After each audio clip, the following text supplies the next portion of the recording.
This week is a very, very special Castranger.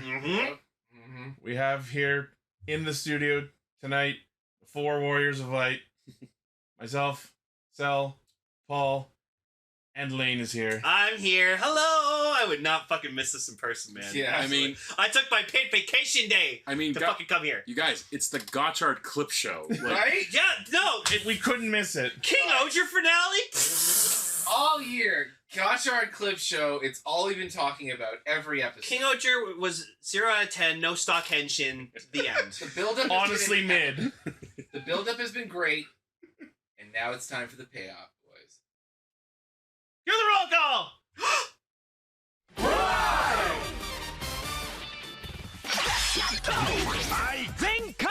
Connect. Loading. Broadcast. Perfect! Show running super savant. Level up! Bluecaster, super Ichi. Loudon Online, Greycaster, Robolane. Return of the source material. Greencaster, Zen Shin. Trauma Inducer, Northcaster, Saga. Casting, criticism, comedy, chaos. Radio Sentai Castranger. On air! Welcome to Radio Sentai Castranger episode 475. It's episode delayed! That's a good sign if I've ever seen oh, guys, turn it off. It's not going to get better than that. Yo, can we get Shiny Gallade in here, please? Let's get a Shiny Drop Gallade. Shiny Gallade! Shiny It's Gallade. my favorite! Yeah. One of them. It's all too good. We don't have any right to talk about any of this That's anymore. amazing. That's going in the thumbnail. That's spoopy. 0 to 10 on a robot. The fucking knight. No, Galade's Yeah. still fucking bad. I mean, they turned Gallade and Gardevoir into a fucking robot, so... Yeah. Yeah. He's their robot child from the future. Yeah. So this is going to be the Gallade episode, obviously. Yeah. Yeah. Okay, so if anyone happens to be tuning in for the first time, such as somebody from Len Hart's management team, thank you for checking us out. We are a squad of Toronto-based nerds who get together every week to talk about Kamen Rider, Super Sentai, and a third thing. But fuck the third thing, because this is the week a Sentai ended. That's right. So we're going to talk about that thing. Yeah. As if it was a third thing, while also being the second thing. We're going to talk about 2.5 things, kind of. Yeah, it's just going to be one really big one that kind of counts as two parts, and another thing. There's Shiny Gallade. There's the member of my dream team in Violet. Oh! That with opposite player 2 Scizor and Pokken. Yeah. Yeah. I have the most niche favorite of all the entire I franchise. really do. I don't think that's true. I'm sure someone out there has an even more niche Pokemon What's favorite. more niche than the Scizor you only see when two players are playing Scizor in Pokken Tournament? What about the bird that's in the Weeping Bell card in Pokemon Oh, Fossil? fuck, look at that form. It's my That's favorite. Mega Pokemon. Gallade. That's Oh, my yeah, favorite Which Pokemon. we're gonna see again when Pokemon Legends ZA comes out next year. So- I get to use Mega Slowbro again! Fucking yes. This is the Ichi episode. A little bit. Stick one of those Gallades up on the title card. You can be Gallade caster. For the You know, this is my reaction right now. Just Keegan Michael Key, just holy shit. Hey, Yeah, no, look, that's just perfection. It's so fucking That's peak stupid, but I performance. love You may not everything like about it. it. I could see them doing Mega Slowking. one day. Next year. Beyblade crown. All right, so if it wasn't obvious by now, our topics for this week are Gotchard episode 24, King-Ohger the finale episode 50, and then we're having our feature topic discussion on King-Ohger the series as a whole, Yeah. as is Castranger tradition. Yeah. I really, really wanted to be here to talk about, like, the overall show in person, so. Same. Yeah, same. I'm glad to have you join me. Absolutely, man. It's just a shame we couldn't have Emily and Gar with us. Yeah, no, it's okay. Gar will do what he does best, which is he'll rewatch the entire series and then let us know in like 1 or 2 sentences. And then come in with a really middling opinion. Yeah, basically. But it was okay. And But they're both off fighting space kaiju. So They are. You can't really, yeah. Yeah. we couldn't have defeated Dagdead without them. Just intergalactic peace conferences all around. Yeah. There you go. Space. The space UN needed them. Lane, it's perfection. Also, Lane, it's so stupid. I love it. It's true. You give me All both. right. Well, before we get to the featured topics, we have some news to talk about, which means it's time for News bout. News mode. All right. So we've already talked a little bit about it, but now we have the actual scans for the well, one is here and one is upcoming. Scans for Iron and Platinum Gotchard. I will still say, between Iron Gotchard and Platinum Gotchard, Yeah. I like Iron Gotchard way more. I just like okay with Platinum Gotchard, I just don't like that it's like all white and then just has all these different colors on it. It's just like we said like before, it's a little too busy for me. Someone made it into Thomas the Tank Engine. Oh, that's no, you have to. I just send this to my brother who's super into Thomas and tell him this is a real form. Now I'm just imagining he's like punching back and forth and then. If you haven't, I'm just gonna say. You might hear Thomas's voice going, "Ow, ow, ow!" I'm just gonna say, if you haven't watched the movie Bullet Train, do yourself a favor, go watch the movie. You mean Danganronpa on train tracks? No, but it's bananas. It's so good. Yoshi Sudarso was in it. Yeah. He was the younger version of the boss, like the father. Yeah. Who's Yoshi Sadaro? He was the blue Dino Charge Ranger. Oh, really? Yeah. The caveman. Yeah, I saw him and I was like, good for him. Also, I mean, my opinion on these suits hasn't changed from last week. Iron Gotchard is mostly cool, but I really hate that the train hands jut out behind the arm. And Platinum Gotchard is just curvier Forze. I like them both a lot, honestly. Cool. I don't mind them. Like, I like Platinum. I love his helmet. Platinum Gotchard's helmet from the side, the helmet looks cool. I just don't like the obscene horns or antenna, whatever you want to call them. I like the Loki look, honestly. I like the color. It is a Loki look. There's a better shot of the suit. I love the ass. He's very caked up. This is the suit, this is the horns, and this is the ass. Quick, show that picture of Mothman's ass. Someone bring that again, no. How please. caked out Mothman is. Yeah, caked up Mothman. Yeah, no, This character's a child. Yeah, so as we saw in the episode, Iron Gotchard happens when he uses 10-liner, and then Platinum Gotchard happens when Crosshopper, which is the evolved form of Hopper 1, is this tiny little hopper figure that like attaches onto the train. It's pretty fucking adorable. It is a little adorable. I will Yeah. admit. is there a picture? If someone, I don't know if there's an actual picture in the scans. I'm just trying to scroll through these. There's a picture of Crosshopper in his hand. Oh, It's just a tiny little guy. he's a little buddy. It's Pickle Rick. It fits on top of the train. It's so cute. Yeah, it's like he's riding the train. Toot toot. Yeah, so we are gonna see Platinum Gotchard probably within the next couple episodes at most. Nice. I'm looking forward. The forums keep growing on me. They keep getting better. So Like a fungus. yes, Fungus Among Us. it's right on my Iron brain. Gotchard. He said it. Uh, I like Iron Gotchard a lot. I like the So- form. I like that hold it's on. more like a chrome. I like that it's more like a chrome steel kind of thing. And I like the night-like look of it. And I agree with Lane. What I was trying to say before was that I agree with Lane that Platinum is a little bit busy, but not enough to the point where I don't like it. I think it's cool and regal looking. I think it's very intricate, and I think it could be toned down like maybe one level. But as it is right now, it's a sick looking form. And is this like the hyper form? I think it's the super form. Okay. yeah, because Rainbow Gotchard is the final form that we have already had leaked. Yeah. So like Platinum is like the Kachidoki / like metal cluster hopper kind of form. Yeah. I like how the white mixes with the color. Honestly, I will say that as cool as Iron Gotchard is with most of the suit, the fact that everyone is referring to it as night-like, I feel is unintentional because it's clearly supposed to be like the front part of like the locomotive. Well, the cow catcher. Is that what it's That- called? yeah, I have that no is what it's fucking called. clue. Cow catcher. I mean, Yeah. I think it's both. Honestly, it's meant to be a visor. It's meant to be that. Like you can mix. Sure. He's a train knight.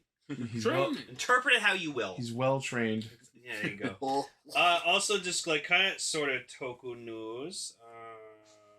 Toku adjacent. Hang on. Actually, you can keep talking 1 second. Okay, well, we'll just go to the next news story, and that is we have the official announcement we and go. release of the Crosshopper toy. There you go, Paul. Oh yeah. It's So adorable. It's his little cross, and he has a little visor that he flips down like a wizard ring. Yeah. And then he just like attaches to the train as if he's riding it. Aw. Cute. If you like Hopper, Oh my I'm God, sure he's you'll a like little this. guy. Yeah. He's just a little buddy friend. To sit on the thing resting just above your dick. Okay, so He's suspiciously close to my dick. Right? Jimmy Cricket. so we got our first official image of Tron 3, or as it's been titled as Tron Ares, and Cool. whew, Yeah, that looks that's like apparently Jared Leto's character. Yeah. Yeah, he's like he's a program named Ares. So And that Forget looks the Rizzler. We need the Rinsler. we do know that Cameron I hate Monaghan, myself. aka Space Archie from Star Wars, is going to be in it. So Oh, fun. I'm excited. Anyways, I'm just happy Tron anything's happening. It looks like a Toku suit, honestly. Yeah, no. I mean, that was kind of always Tron's deal. Yeah, true enough. I love Tron. Tron's awesome. And the thing about Crosshopper, like you mentioned, you made a joke that it looked kind of like Jiminy Cricket. I'm just like, you put some, hi there, I'm your conscience. Give a little henshin. When you Give a little reach your henshin. final forms. Give a little henshin. And put a little rider in your kick. I've got no belts to power up. What do I look like? A kaijin? You sure do. I mean, one of the things that happened this episode was I got no cards to henshin with. Guys, we're gonna get sued by Disney. There ain't no cards on me. Is Pinocchio just early Kamen Rider? Sure. Little key guider. All right, so if you're looking at Crosshopper, which comes with the figure and the Crosshopper card, 2,200 yen, March 23rd release. And if you haven't purchased 10-liner, you can get it as a set for 71.50 yen. It's kind of cute. I'm almost kind of like how you are with the Igniter, where I'm just kind of like, that'd be kind of cool. Yeah, I'm kind of tempted to get the Igniter because Valvarad. Yeah. No, that's cute. Little Hopper's cute. Oh, and it also comes with Warpatera. Oh, very nice. Well, I have to get it. No. Yeah, you know, these pterodactyls can. I kind of love. Oh, yeah. I mean, we talked about it before, but I kind of just love the 10-liner as like a train toy. Yeah. It's pretty- Oh yeah. No, and you put it with the Steamliner because there's like a Steamliner toy, and you just Yeah. you connect them. Don't talk to me or my trained son ever my again. unevolved self ever again. Guys, maybe if a grasshopper and a train can get along, Maybe there's some hope for us. maybe we can do it too. Big hope. That's the real moral of Gotchard Everyone- all along. No. Everyone all over the world, embrace your train. Embrace your hopper. Are you a embrace your friends. Are you a diesel? Don't be a diesel. Don't be a locust. That's a bullet train reference. All right, next in King-Ohger news, relevant for anyone interested in the Memorial Ohger Caliber, is they are releasing memorialized data cards, which will come with dialogue and background music corresponding to each of the 5 main King-Ohgers. Oh, okay. Get fucked, Jeremy, I guess. Well, I mean, because they'll make a memorial, whatever the fuck his thing's called. Memorial Kimono Slayer. There you go. But Ichi, you could have Rita screaming in your memorial. Just, ah! I mean, as cool as these are, and yes, I'm buying the Memorial Ohger Oh, Caliber. there's Jeremy's. No, that's I know. it's an example one. Oh, Is this DLC for a toy Yes, sword? and it's not the first time they've done did it. it with the saber. The driver. Seiken Sword Driver Yeah, had driver, yeah. SD cards and shit that gave it additional sounds as well. Sweet fuckity You know what I just realized? I wonder if the Memorial Ohger Caliber comes with like when Rita like does the ding ding like Maybe. so that'd be cool if it fucking does that. And yes, Decker, they are just this. They are the same model as Digimon Dim yeah, cards. I bought one of those like watch things with the. the Vital Bracelet. Yeah, I bought that. Used Mine it is for- right up there. I bought it, used it for a week, and then put it in my drawer. You know what I legit thought this was? Hmm? Like they were just selling like blank USBs, like but with the fucking. See, the difference is if that's what they were doing, I'd buy one. Like, right? But then Kusopa one. I'm not interested in these because when I get my Toku roleplay toys, I want them to be accurate as possible. I don't need dialogue and background music. I can play the background music myself. And the episode. Also, it'll sound choppy anyway. So Yeah, the audio quality from these toys are not usually super, super amazing. yeah. But yeah, so there's going to be one for each of the main 5. And look, yeah. look, What? like it's not just Gira on red there. Oh, it's Hercules. Oh, apparently the red one does have sounds for Hercules as well. Yay! Cool.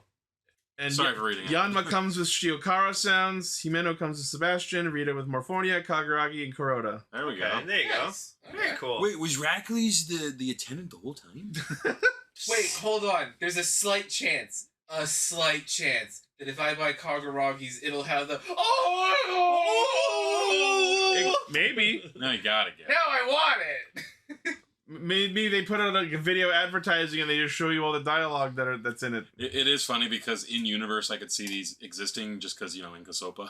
Yeah. That'd be funny. I've recorded everything you've ever said all year. That's an Iron Man move. Yeah, so the memorialized data cards from King-Ohger. Let's see, Premium Bandai web exclusive, 12,100 yen It's for all like, five. it's gonna be like $130. I For expected them, DLC? I was expecting them to release them separately. Fuck you, Toei. I guess not. Yeah, get in my Damn you, John Toei. Yeah, so that's a thing. And they're releasing in December. Just in time for Christmas. Grimace. Next. So, remember how the Twitterverse clamored for a director's cut of the final 3 episodes of King-Ohger? They have it. It's happening. Cool. We did it, internet. Is it like a fan thing or is No, it... this is from official. It's coming out officially, So okay, so and it's going to have unreleased scenes. okay, so that explains some of the pacing some of the pacing differences between the episodes. Like it looks like they were kind of designed in the best way to be edited into a movie. We were talking about that last week, weren't we? Yes. Yeah. Yes, we were. Yeah. Very cool. So the official Toei Tokusatsu fan club Twitter account announced that the last 3 episodes of King-Ohger will get a special cut on the TTFC, re-edited into 1 episode with unreleased scenes added in this version. In addition, behind-the-scenes stories from the production team. Wow. We don't yet know when that's going to be out, but hopefully soon. Very interesting. So you can pretty much count this as like the movie version of the ending. Mhm. I'm so excited. Yeah. That's gonna be cool. Mm-hmm. It turns out in deleted scenes, like literally Chris Evans showed up as Captain America. On your right. Yeah. King-Ohgers Assemble. That was last week's episode name. Right? All right. More King-Ohger news. Hot on the trail of the King-Ohger finale was the announcement of not 1, but 2 crossover films. Mhm. Okay. One of which is King-Ohger versus Dawn Brothers, which we all Yay! expected. I can't Yes. fucking Sweet wait. fuck That's no. gonna be fucking nuts. And another, King-Ohger versus Kyoryuger. Interesting. It's gonna be dope. So there were several new forms teased in the preview, 2 of which we can see here. We can see Gira with the Dawn Brothers crown version of his power-up. That's pretty cool, actually. And Don Momotaro with a King-Ohger Ohger crown themed power-up. Good screen grab, by the way. Yeah. Blurry. And then there was also in the preview for the Kyoryuger one, we saw that not only is the actor for Kyoryu Red coming back, but we're also getting the full 6 team plus Violet. And I think the others might be coming back as well, The voices, I think. as voices. Yeah. Yeah, I mean, like... just That's probably- fine. Okay with that. And I hope someone can post a picture of it, but in the preview for that one, Gira gets his own version of Rhynial's armored form. So- And it's fucking...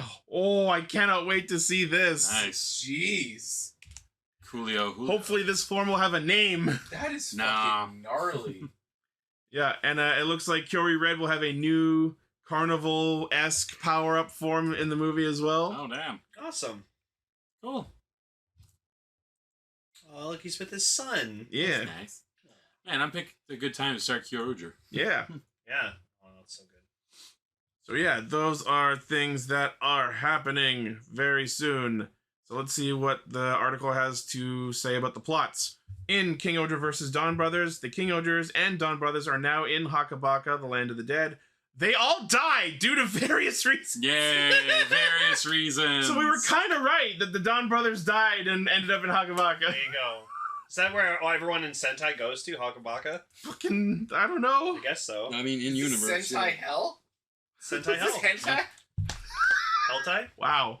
You went there. Suzume Daboski will be in the movie as well. Yay. Mami Kamura reprising her role. Awesome. The film is being written by King-Ohger series head writer Minato Takano, Okay. directed by veteran Super Sentai director Hiroyuki Kato. I saw in this past week a tweet from the guy who wrote King-Ohger saying that he's sad that he couldn't experience King-Ohger normally because he's the one who wrote it. Okay. I feel so bad for him, but what a fucking hero. It must suck knowing everything about what you Yeah. That is the biggest fucking flex I've ever heard in my life. No, I feel bad for him. Man, I wish I wasn't such a genius so that I could experience my own genius organically. That's what we call an explanabrag. Oh. Okay. All right. That is cute. In King-Ohger versus Kyoryuger, Daigo Kiryu and Utsusemimaru, that's red and gold, set out on a journey in pursuit of Dog Dead, who invades Earth. During the battle, Utsusemimaru is sent to Earth in another time. They arrive on that Earth, which has been invaded by the Debath army, unable to save the universe from Dog Dead. In order to stop the ruined future, they head back to the original timeline, but due to changes in the timeline, Uchu King Gira reigns over Chikyu. Oh, it's Flashpoint. Yeah, so Gira becomes the villain. Oh, no. No, that's why we just saw them all look different. Yeah, that's why Gira has the new evil form. Huh. Oh, now he really is a tyrant king. Oh. Yeah. Film is being written by Kaori Kaneko, who wrote the Kyoryuger episodes of King-Ohger, and is being directed by Kyoryuger's main director, Koichi Sakamoto. Well, I mean, the action's going to be good, so... Yeah. Both films are set for a limited theatrical run April 26th, and then will be available Blu-ray and DVD October 9th! Oof. Ah! Well, luckily I'm going to Japan that time exactly. Holy so shit, look at Rita. Is that Rita? Yeah. Oh, And shit. that's Yama right there. It just Look at can't. him, he has like his hair down, he's got glasses on. Oh, no! That's Yama. Yeah, it looks like he's working for, what's his face? Shiokara? Yeah. That's pretty funny. Oh, They no. switched. He's the bitch now, and he's the tough This is one. the Flashpoint world. Yeah, let's see Evil Gira actually. Oh, yeah, he's gone full Jaku. He's Rita. No, he's dressed like the master from the Doctor Who movie. Oh God, god, yeah. he's a Time Lord! He's a Time Lord. Oh, look who's in the background too. Yeah, Grody. And Goma. Yep. So I guess he just rules the Uchu now. That's funny. Interesting. I'm the new Doug Dead. Rita is now. dressed like Jerry. Himeno is poor! Oh, of course. Oh, no! I love how they all have like complete personality flips. She's just poor. Yeah. What about Kaguragi? Where's Kaguragi? Being an honest politician. Oh. That's Oh! That's how we know things are fucked. I don't know. That's funny. Not betraying anyone. Yeah. What if he's just really short? They need to get his brother to play him. Yeah, to have like. I'm so sad his brother never showed No, up. I That know. we know of. They should have incorporated his twin brother. Oh, he's a farmer. He's a Oh, farmer. okay, yeah, Makes whatever. sense. Yeah, that makes sense. Yeah. I mean, that's what he wanted to be before Iroki roped So him he's into just his his shit. old self. Yeah. That's pre-Iroki. I love it. Yama's just like a fucking pansy. That makes sense. Make him the opposite of what he was. Yeah. That's great. That's awesome. All right. Speaking of Rita having their face exposed, Yuzuki Hirokawa, the actress who played Rita, is releasing a photo book. Nice. Cute. Very white image. Kaguragi Dishorty. She's used to the snow. He's shorty. Oh, Dishorty. The shorty. Pre-Roki. Anyway, sorry. So she launched an official Twitter account for the photo book at Yuzuki_H_0502. And their agency posted a behind-the-scenes video of the shoot. So cute. It's adorable. So Yeah. cute. The photo book is just titled Yuzuki, period. She's going full Mofun chic. Yeah. Oh yeah, she's embracing. Hey, wait a minute. She's embracing Mofun. Is that Mofun's fur? Did she skin and wear Mofun? Rita never do such a thing! We ruined everything. She skinned her $2,000 Mofun. No, this is what happened with all the, because, like I said, people buy those giant mofuns and just send them to the actor. So this is what she did with those. Oh, yeah. Turn him into a She partner. had too many of them, so she had to get rid of them. She Cruella de Vilde. Oh, no. Oh god. Rita DeVille. Rita DeVille. I must have those mofun. 101 Mofuns. God. Rita's favorite movie, 101 Mofuns. Oh, Anyways. good point, Kaguya. The movie Parallel Rita is just like Roman Diabon. Oh, I thought she was like just like Jeremy. The writer confirmed that Rita is gender neutral. Very awesome. Finally. Good to see Sentai being progressive. Yeah. So anyone interested in the photo book, it is 3080 yen, releasing May 2nd. All right. Okay, cool. Next, in Kyoryuger news, we are getting a DX full action version of Toba Spin! I knew you were gonna do that. I love it. Looks cool. AKA the cooler, bluer version of Gabutira. You mean The that thing one which I currently have on my shelf. somewhere over there? But it's a better one. This one has full action. Yeah, so you have more posability. Yeah. Oh, you can make Western and Kung Fu. Very nice. So this is being released to commemorate Kyoryuger's 10th anniversary with a more movable specification.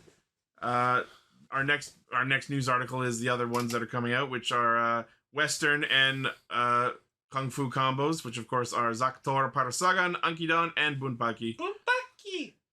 So the Tobaspino has more than 15 movable parts of the body, posing in a variety of poses with a range of motion.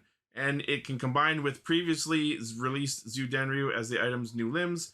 Premium Bandai web exclusive 8,800 yen November release for the Tobaspino. And then moving over to the full action versions of the other 4 mechs, which of course are compatible with the full action Gabutira / Kyoryugen. I always love that the mace just fits on his head. Yeah, little and skull cap. then you put in the battery and it pops off. You can swing it around. We had it back when that was airing. Yep. Oh, Modestone. Remember Modestone? Oh, That's what David. Forgot about that. That's what David fucking thought it said.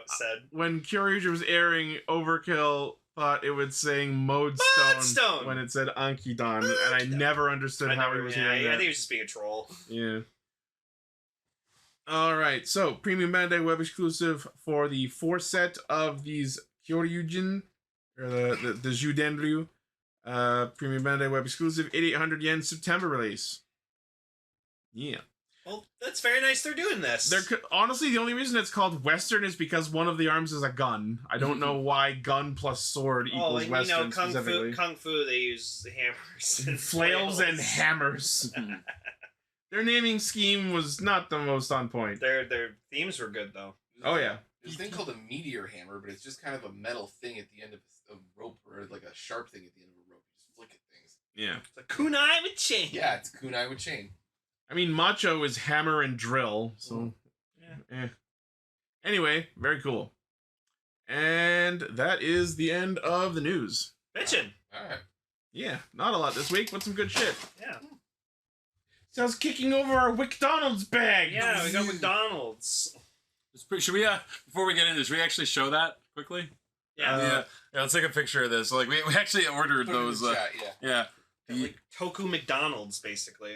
Hold on, I'll take a picture. I got the. Well, I shared pictures in the community channel. But but did you get this one? I had the 10-pack version. I think McDonald's is like an anime in general. Like it's, Yeah, anytime they show McDonald's in anime, it's been WickDonald's, so Yeah. they're now embracing that. Yeah, well, I mean, it's just funny because like that's a pretty legit logo. Yeah. Like, Yeah, It looks like a Sentai logo. Yeah, it's a Toku box of nuggets. right. That's so good. Yeah, Wick Nuggets. Well, you know it's actually not real Toku because there's French. Oh, okay. that's true. Poulet McCroquettes. McCrockets. Can I get 6 poulet McCrockets? No, guys, s'il Poulet, plaît? Poulet McCroquettes is the name of the mentor of the team. They won! They fucking won! Poulet McCroquettes. And then, he Voiced turns, by Tomokazu Seki. and then he turns into like a chicken-themed ranger. No, no. Oh no. Oh, No, so it's he's like a Doggy Kruger situation. Yeah. It's a chicken head. Yeah. Jesus. Anyways. All right, well, let's get Gotchard over with. Do I it. mean, started. Yeah. Yeah, because we've been waiting all year, guys. Oh, It's man. Gotchard's clip show. Recap so that everybody can know. So, as is tradition with Toku, when a series ends, the other one just delves into a fucking clip show. Revice did it, or rather, Don Brothers did it when Revice ended. They had a clip show. So, Gotchard decided to take this midpoint of the series, where King-Ohger is ending the same week and just do a fucking clip show, but also debut 2 brand new forms this week. That's what I was gonna say. It's weird how this was like half a clip show, half plot heavy. Like, yeah. Oh yeah, that makes sense actually, Sevens. We started with a train dick, and now we got train arms 10 years later. that's what happened. There's gonna be a Megazord Wow. where everything is trains. This is Iron Gotchard is celebrating 10 years of Castranger. I remember when my arms moved to They are listening to us! Sean! John Toei!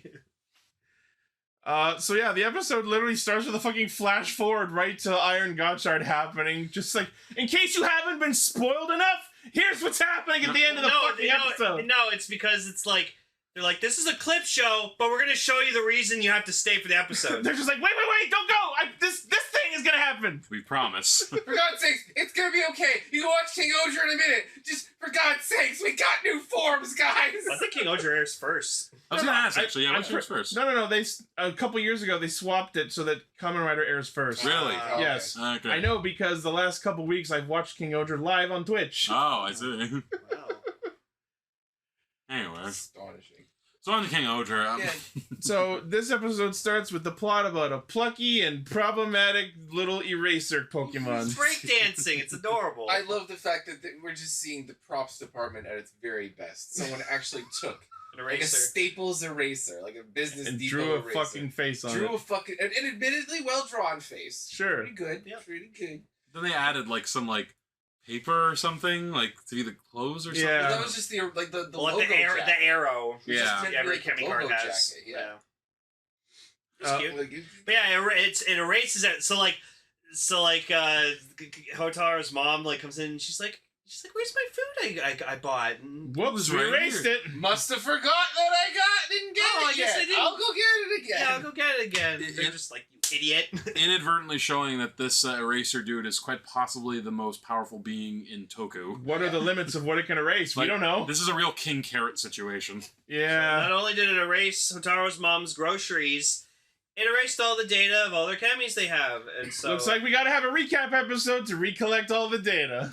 So it's come to this, a Gotchard clip show. the funniest shit was just Hotaro going up to Sabimaru. Hey, remember when you were Dread? Remember that trauma you went through? Remember that trauma you went Who's he, through? me?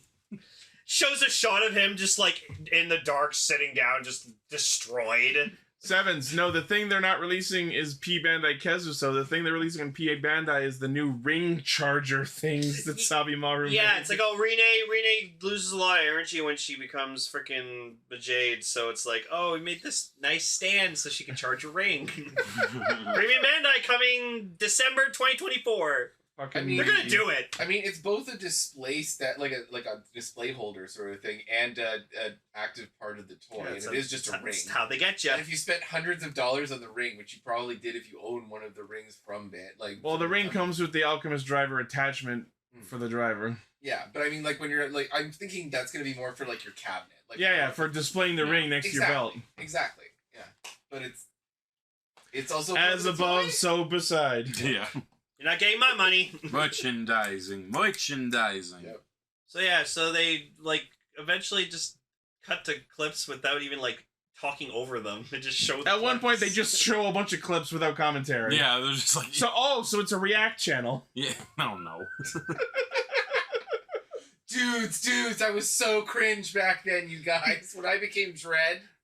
Remember when you were Dread? That was a dope ass clip. Anyway, it's your boy Two Forms. I think if they wanted to be really, I think if they really wanted to be clever, with this episode, they should have referenced last week's. It's like, hey, remember when Zakune Fire fucking the hell attacked us? Zakune. Now I'm gonna react to a clip that took the creator months to create and me 5 minutes to re-upload.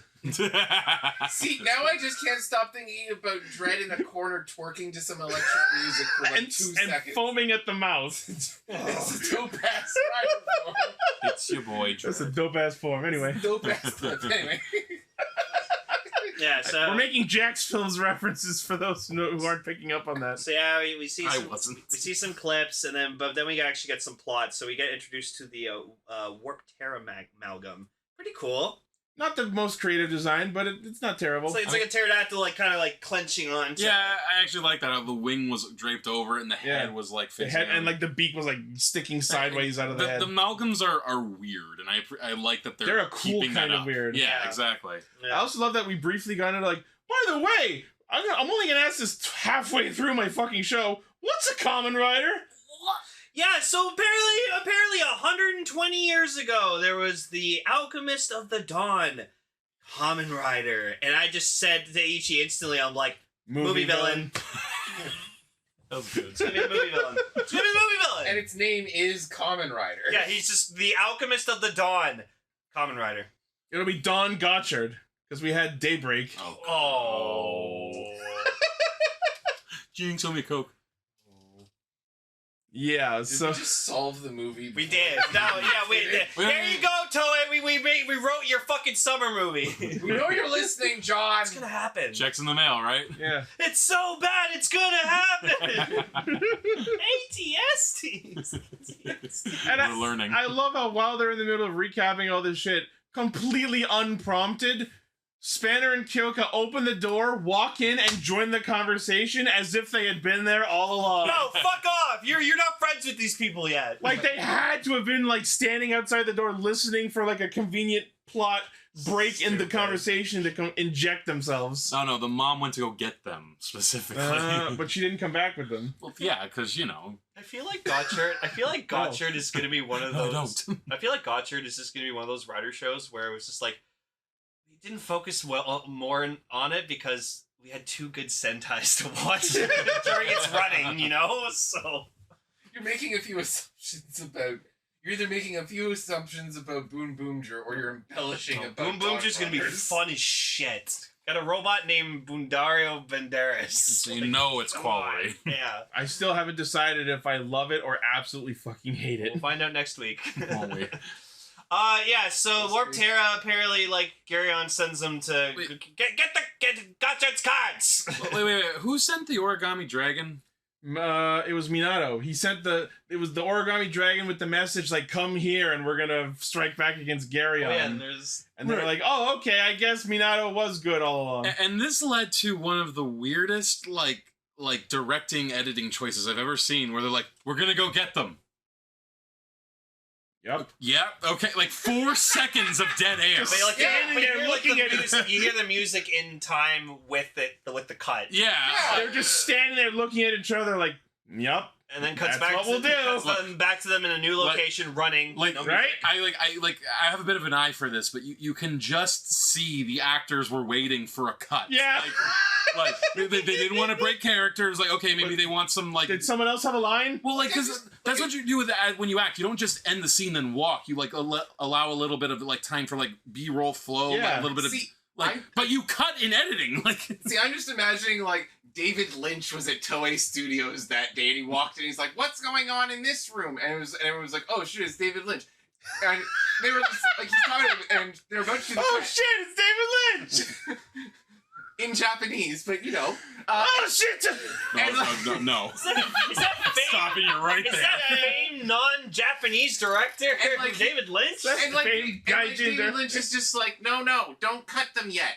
Let them get uncomfortable. I want to see it in Not their yet, eyes. living doll. Don't Not let them get yet. comfortable yet. I want to see it in their eyes. I want to see the discomfort. Let it wash over you. All right now. Is that the guy who made the Let's movie do it again, except this time, good. Is that the guy who made the movie with like the monkey? Is that David Lynch or George Lucas? Oh, with the talking A monkey? little of both. Yes. Oh, that was him with the talking monkey? Yeah, the oh, short- that yeah. sounds so weird, man. That was fun. So anyway, Warp Terra ambushes Hotaro and starts promptly sending his entire deck to the graveyard. As you do, Yeah. because now it's. Oh, and then he grabs Valvarad and Majade's cards too. Did he? Well, he grabbed their like forms they were using, like the like moon. Yeah. and- So Valvarad and Majade are fighting it for a bit, and like she changes into Moon Cerberus for a while, and then they get hit, and they do the thing I fucking hate, where she takes some damage, and that somehow knocks her back into Sun Unicorn, and they do that so much in Rider, where they get hit so hard that they get knocked back into their previous form, and I'm like, how the fuck do you justify that? That requires taking these two cards out, putting these other cards in, and doing the henshin. I fucking hate when they do that. I was saying, I find that's a bit more acceptable, like, for our brand of, like, nitpicking when it happens in a Power Ranger Sentai situation, because, you know, their powers are, like level based almost. So it's like, okay, you get knocked down a peg and stuff. Yeah. But you are right. I'm agreeing with you. If it was a case of Gotchard got hit so hard that the igniter popped off the belt and then he turned back into his base form, that would have been fine. Yeah. Can I just say that it's very nostalgic to have all of us in the same room, and one of the first things Ichi does when talking about Rider is Complain about belt mechanics? That's what I said. It's an old school Castranger episode. 10 years, people. 10 years and we've changed not at all. Oh, We're still discussing the logistics of these belts. Yep. We also get the debut of Dread Unicone. I don't know what the actual name of the form is, but the belt changes from Zero Shiki, Type 0, to Ichi Shiki, Type 1. And can I say that the best thing about this form is, and it looks rad, but the best thing in this form is during the transformation, the unicorn is trying to run away, and the other side just grabs it. Oh, and the Dread that was just fucking It awesome. was one of the coolest fucking henshins. No, I'm still innocent. Get the fuck back here. You're mine now. And then what I didn't know the form had was it fucking has a fencing foil. It's fucking sick. Because unicorn. Yeah, no, but he pulled that out. I was like, that's fucking cool. Yeah. apparently, Dread Type 1 is the name? Yeah, that's what the belt says, but I don't know if there's like an actual like form name, like Dread Steamliner Unicone. Wait, it's just Dread and Unicorn mix, right? Well, Dread, he used both cards, which is He scanned the Steamliner card as the base body, and then you know what? I'm gonna look it up on the wiki. Inserted the to the wiki. Jerry says it's just Dread Type 1. Yeah, like I'm just like, it would make sense too, because if it's based with a unicorn, Uni 1, so like. Let's see. Type 1. Okay, yeah, the form is just called Type 1. Also, so I guess it doesn't matter which cards he uses. I think we were talking, like, it looks pretty cool. Like, usually, like, when you do a straight, like, split face look, I'm not huge on. I like it. I like how it looks. This is literally Kamen Rider, I could be your Angle or your Devil. Yeah, basically. But yeah, no, he busted out that fucking fencing. Yeah, and according to rumors, his next form, Type 2, will combine Dione, which is Valvarad's card. There you go. So it's just taking cards from his students. He took Steamliner from Hotaru, he took Unicone from Jade, and he's taking Dione from Spanner. He confiscated them. Yeah, because he's the teacher. Yeah, he takes your cards. Yeah. So then so Gotchard gets all his cards taken away, and he's like, "Oh, well, what the fuck am I gonna do now?" And then what's her face just goes, "Well, there is this forbidden technique. Never mind. Forget I brought it up." My one problem with that scene is, do they literally have 0 other cards between all of them that he could make a form with? Well, it looked not even like a blank card. I mean, when we were seeing getting rained on Buddy, it looked like it had them all. It was so fucking funny watching cards just like rain down on Garyon, and he just gives no fucks. I am picturing though the behind the scenes where just a guy up on literally, like, you have the actor acting, and above him you got some PA with a bucket full of cards. Making it rain with cards. I'm just imagining, like, Ichi, you mentioned before, is just like just kept sending all of his cards to the GY. Yeah. And Garyon's just down there like, I love playing zombie. Time to finish my Chemi story. Stop saying that! I'm going to make you lose because you'll have no more cards to draw. Black hole. And then what's interesting is Garyon drops something with Minato. He's like, "Hey, remember when you got that boy killed?" They drop a name we haven't heard before, Suzuya Daiki, which is apparently a student that Minato was responsible for letting die or killing or something. I think Garyon kind of knows Minato's kind of like bullshitting him and being bad, so I think he's trying to like... You do anything and this... No, but I think he's also trying to like break him from like his kind of like stone cold evilness he's portraying. Because you see him like, he mentions it and you just see him like turn his eyes like, oh, fuck. Oh, fuck. Yeah, we see a flashback of like, apparently the student he got killed, so... Which we're going to get more into next episode, apparently. Yeah. So tune in next time for plot. Yeah. Also, Iron Gotchard's... So yeah, they decide that there is a quote-unquote forbidden alchemy technique that Gotchard can use, which is just a henshin with 1 card. It's forbidden. But at that moment, Steamliner decides to fucking warp Digivolve, as Sevens in our chat puts it, That's a good way to put it. into 10-liner, and then he creates Iron Gotchard, which involves a fucking train station raising out of the ground. All right, Granzio. That's pretty fucking cool, actually. It was a cool. It is pretty cool. I still hate the fucking way too long train arms on him. Like, it's just... Yeah, that was off-putting for me, but you know what? Just Tokyo.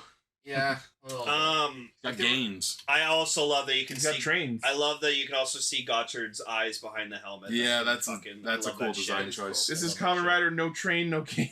But yeah, so apparently it's supposed to be like him like fusing with the Kemi, so... And I'm seeing a lot of talk about how apparently Iron Gotchard is something close to amalgam because it's forbidden alchemy, and based on what I've seen, I don't understand how that's a thing. Yeah, I think it's just he fused with Tenliner, and yeah, that's what we got. It's a loophole for him because he's only using one card, but it's just a matter of one card alchemized itself instead of two cards alchemizing into one form. There's no greater abomination than a human fusing with You can't do alchemy with one card! That's illegal! Because I think we know where this is going. The more he's gonna do it, the more he's gonna become like a Kemi. Like, it's gonna start influencing him. Because if he's fusing with the Kemi... And that's gonna last a total of 3 episodes tops before Platinum Gotchard comes around and fixes everything. Sure, absolutely. But that way, like, we know that that's probably where it's gonna be going.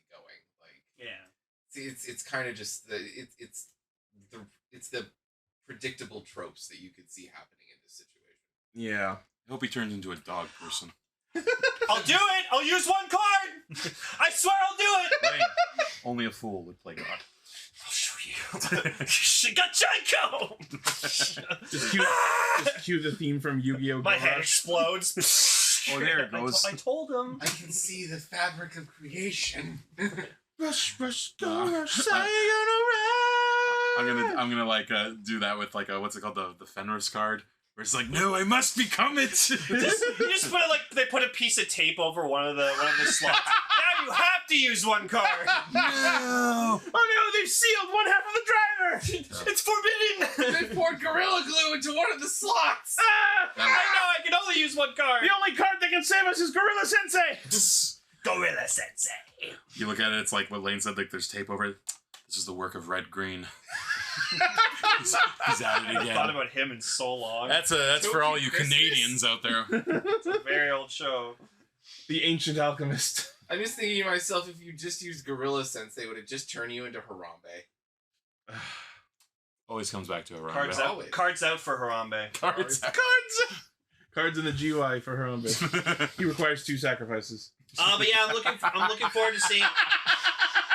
That's good. I'm looking forward to seeing what Iron Gotchard's gonna do. He's gonna do probably a lot of train-like things. Train punching.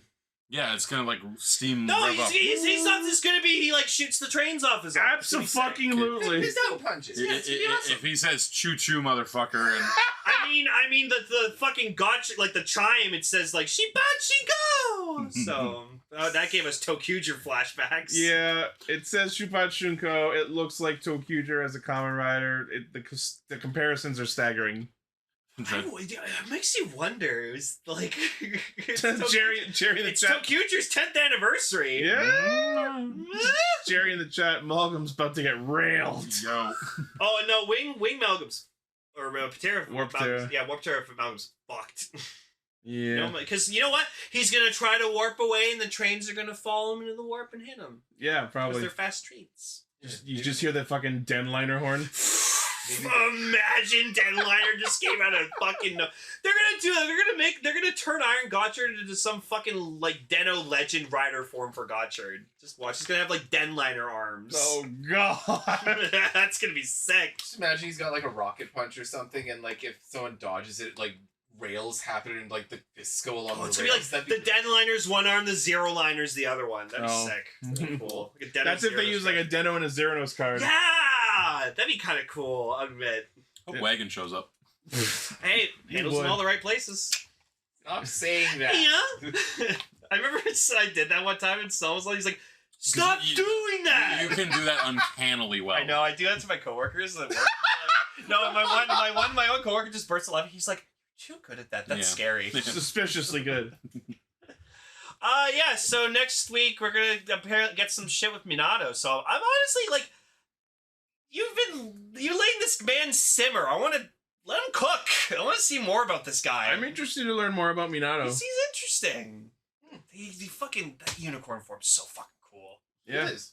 I like that they keep bringing Dread back. I was like worried that was going to be like a one-time thing. But Yeah, and as I've said before, it looks like Minato just is the Kamen Rider Dread, which Yeah. is totally fine. Do you think Dread will like be straight up good by it? Because he's got a scarf. Oh, no, because That's we already true. know Minato's not there willingly with them, so Mhm. he's planning shit.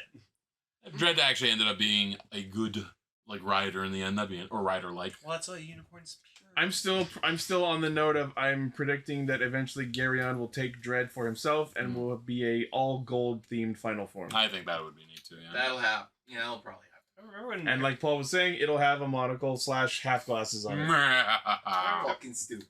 I think one of the first times I ever saw a unicorn, it was Voldemort sucking its blood in Yeah. Harry Potter. Yeah, that's pretty fucked up. All right. Well, it was Quill, but or Quirrell. Wait, yeah. Wait a minute. Hold on. If Voldemort's head was on the back of Quirrell's head, was he upside down? Right? Wait a minute. Who was drinking the He blood? was like feeding him in a cup, like, Hey, no, that's- Mr. Voldemort. This don't make no sense. Snins? Yeah, that's what I say. All right. Well, anyways, Gotchard's still kind of cool. They made this clip show. We had to watch it because they debuted shit. So Like, we're very clever Toei. Like, we can be very blasé about it sometimes, but I genuinely believe that is largely because it's up against King-Ohger. Yeah. Yeah, I This mean, isn't a That's its bad only show. real fault. Like, Yeah. like we even said earlier, like they understand the scheduling. They know people are not going to be super invested in Gotchard this week. Yeah. So they were like, let's make it half a clip show and give it a little pizzazz at the end. Yeah. It's just I think about how much we think about King-Ohger. Like, it has lived rent free in our minds whenever we think about Toku for this past season.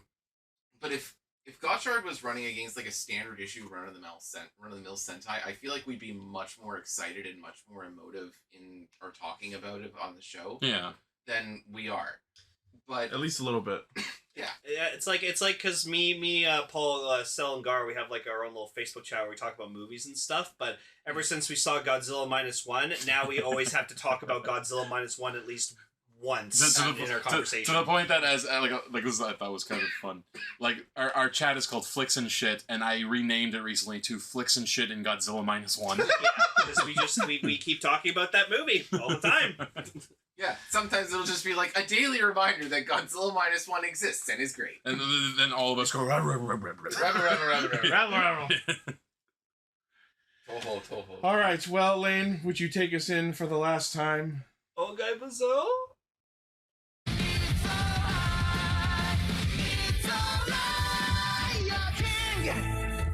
You know what?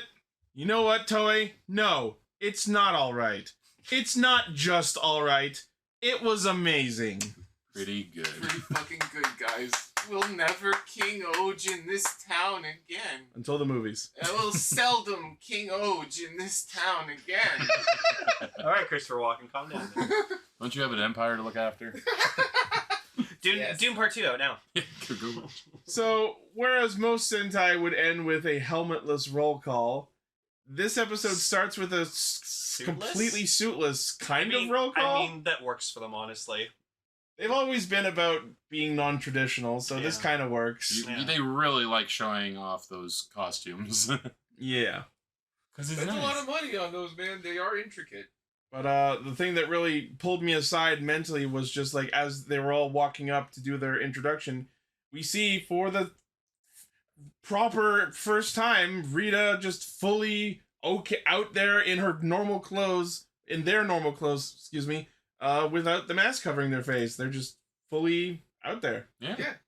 And it was the first time it was intentional. Yeah. And not just like the fabric going all over the place or the camera being... Well, actually, wasn't there also in the Idol episode we full out saw their face? At Yeah, one but point? that was them out of uniform. I guess, yeah. Yeah. My point is, Wilson next door, this was not. Yeah. And as much as I was enjoying that opening bit of them introducing themselves, I was kind of sad that Rackley's didn't get to be part of this. Rackley's got a bit of the shaft this episode, Yeah. honestly. I agree from the perspective of the bulk of the battle and stuff. Mhm. Like Rackley's, it's actually kind of funny. Rackley's is already henshined when they're going in for their Yeah. for their lineup. Which that And was he's just standing there like dum dum. Yeah. Yeah, me too. Kingohger, woo! like it's weird because like obviously he is a full out like King-Ohger, right? But they almost treat him like a Sentai like. That's exactly the vibe I get. Yeah. And it's saddening. Yeah. It Now, is. I understand that the vibe they're going for with him is what he's done has been really fucking terrible, and redemption may not necessarily be in his immediate future, Yeah. but he's on the path of atonement. Yeah. Now, that's different from redemption. Atonement is the journey, and redemption is the destination that may or may not be in sight for him. Indeed. But I feel like he's well on the path of atonement, and I feel like for the effort that he's put out thus far, I feel like he deserves to be as much a key part in this final battle as the rest of them did. Yeah. And I'm so disappointed that he wasn't. Like to the point, like I was genuinely surprised he didn't like morph along with them. Like that Right. was interesting, but whatever. It would have been nice if there was a moment where Gira was like, Rackley's, you too. Together, Yes. Brother! Brother, to arms! Would have been nice. I will say that I don't think he completely got the shaft in this episode. But no, he not did completely, later. not completely. Like but- stuff later, but we'll get there. But yeah, it's a shame, but I do appreciate certain aspects of that and how it relates to his character because I was joking about this in previous episodes, but I think back to like the Robo Cuties. Roboles Hasty! Yeah, My that. favorite thing ever. It feels like he is so willing to atone for his stuff that he's like, yes, I will I'll do whatever you happily ask. comply with your shtick. No, It's no, fine. we Yeah. know that, but Yeah. like it's more like the like so he's just straight up not part of the team, which that's an interesting way to take it. Yeah, and I'm where okay I was with going that. with that was like he's compliant, but he also understands that because of what he's done, he's not one of He does. them. He feels he doesn't deserve to stand next to them. Exactly. Yeah. That's part of his arc, and it's And whether I how underst- they feel about it or not. Yeah. That's how he feels. They don't really talk about that on screen anywhere that we saw. Maybe But we- that'll be in the But we unreleased see scenes. it through Maybe. his acting though. Like Yeah. this guy's a really good actor. The actor who plays Rackley. Masaryano is a masterful actor. You, Yeah. and you see it come through in his like personality and the way that he plays Rackley's like post like. you know, Wait, hold on. To be fair though, like that's not the actor in that costume. No, I know that. He's but talking about his out of suit scene. Yeah. Yeah. But that scene he was in costume. Yeah. Like, Yes, but I'm contextualizing it through stuff that I've seen in uncostumed scenes from his acting in prior scenes in different episodes leading up to this. So, yeah, it's a good to me. I understand why they did it. Yeah. I do, and it's compliant with his feelings. It makes sense narratively within Sure. context from but it's not what Rackley's we wanted to perspective. see. But I would have liked to see Sure.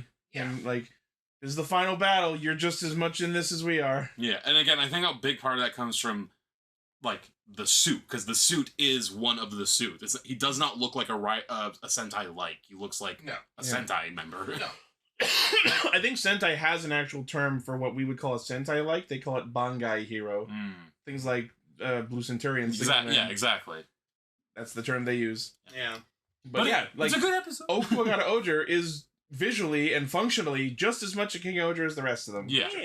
He's just not part of the like formal written down team list. I also think it just would have been really amazing because obviously, if you didn't know by now, there was no stock henshin in this episode. Yeah, we ended the series without getting the missing 4 or 5 stock henshins, and I'm disappointed. Maybe in the movie.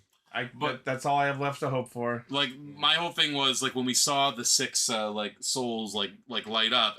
If there had been 7, that's all I'm saying. That would have been really neat. Yeah. Like all of them together. But Mhm. whatever.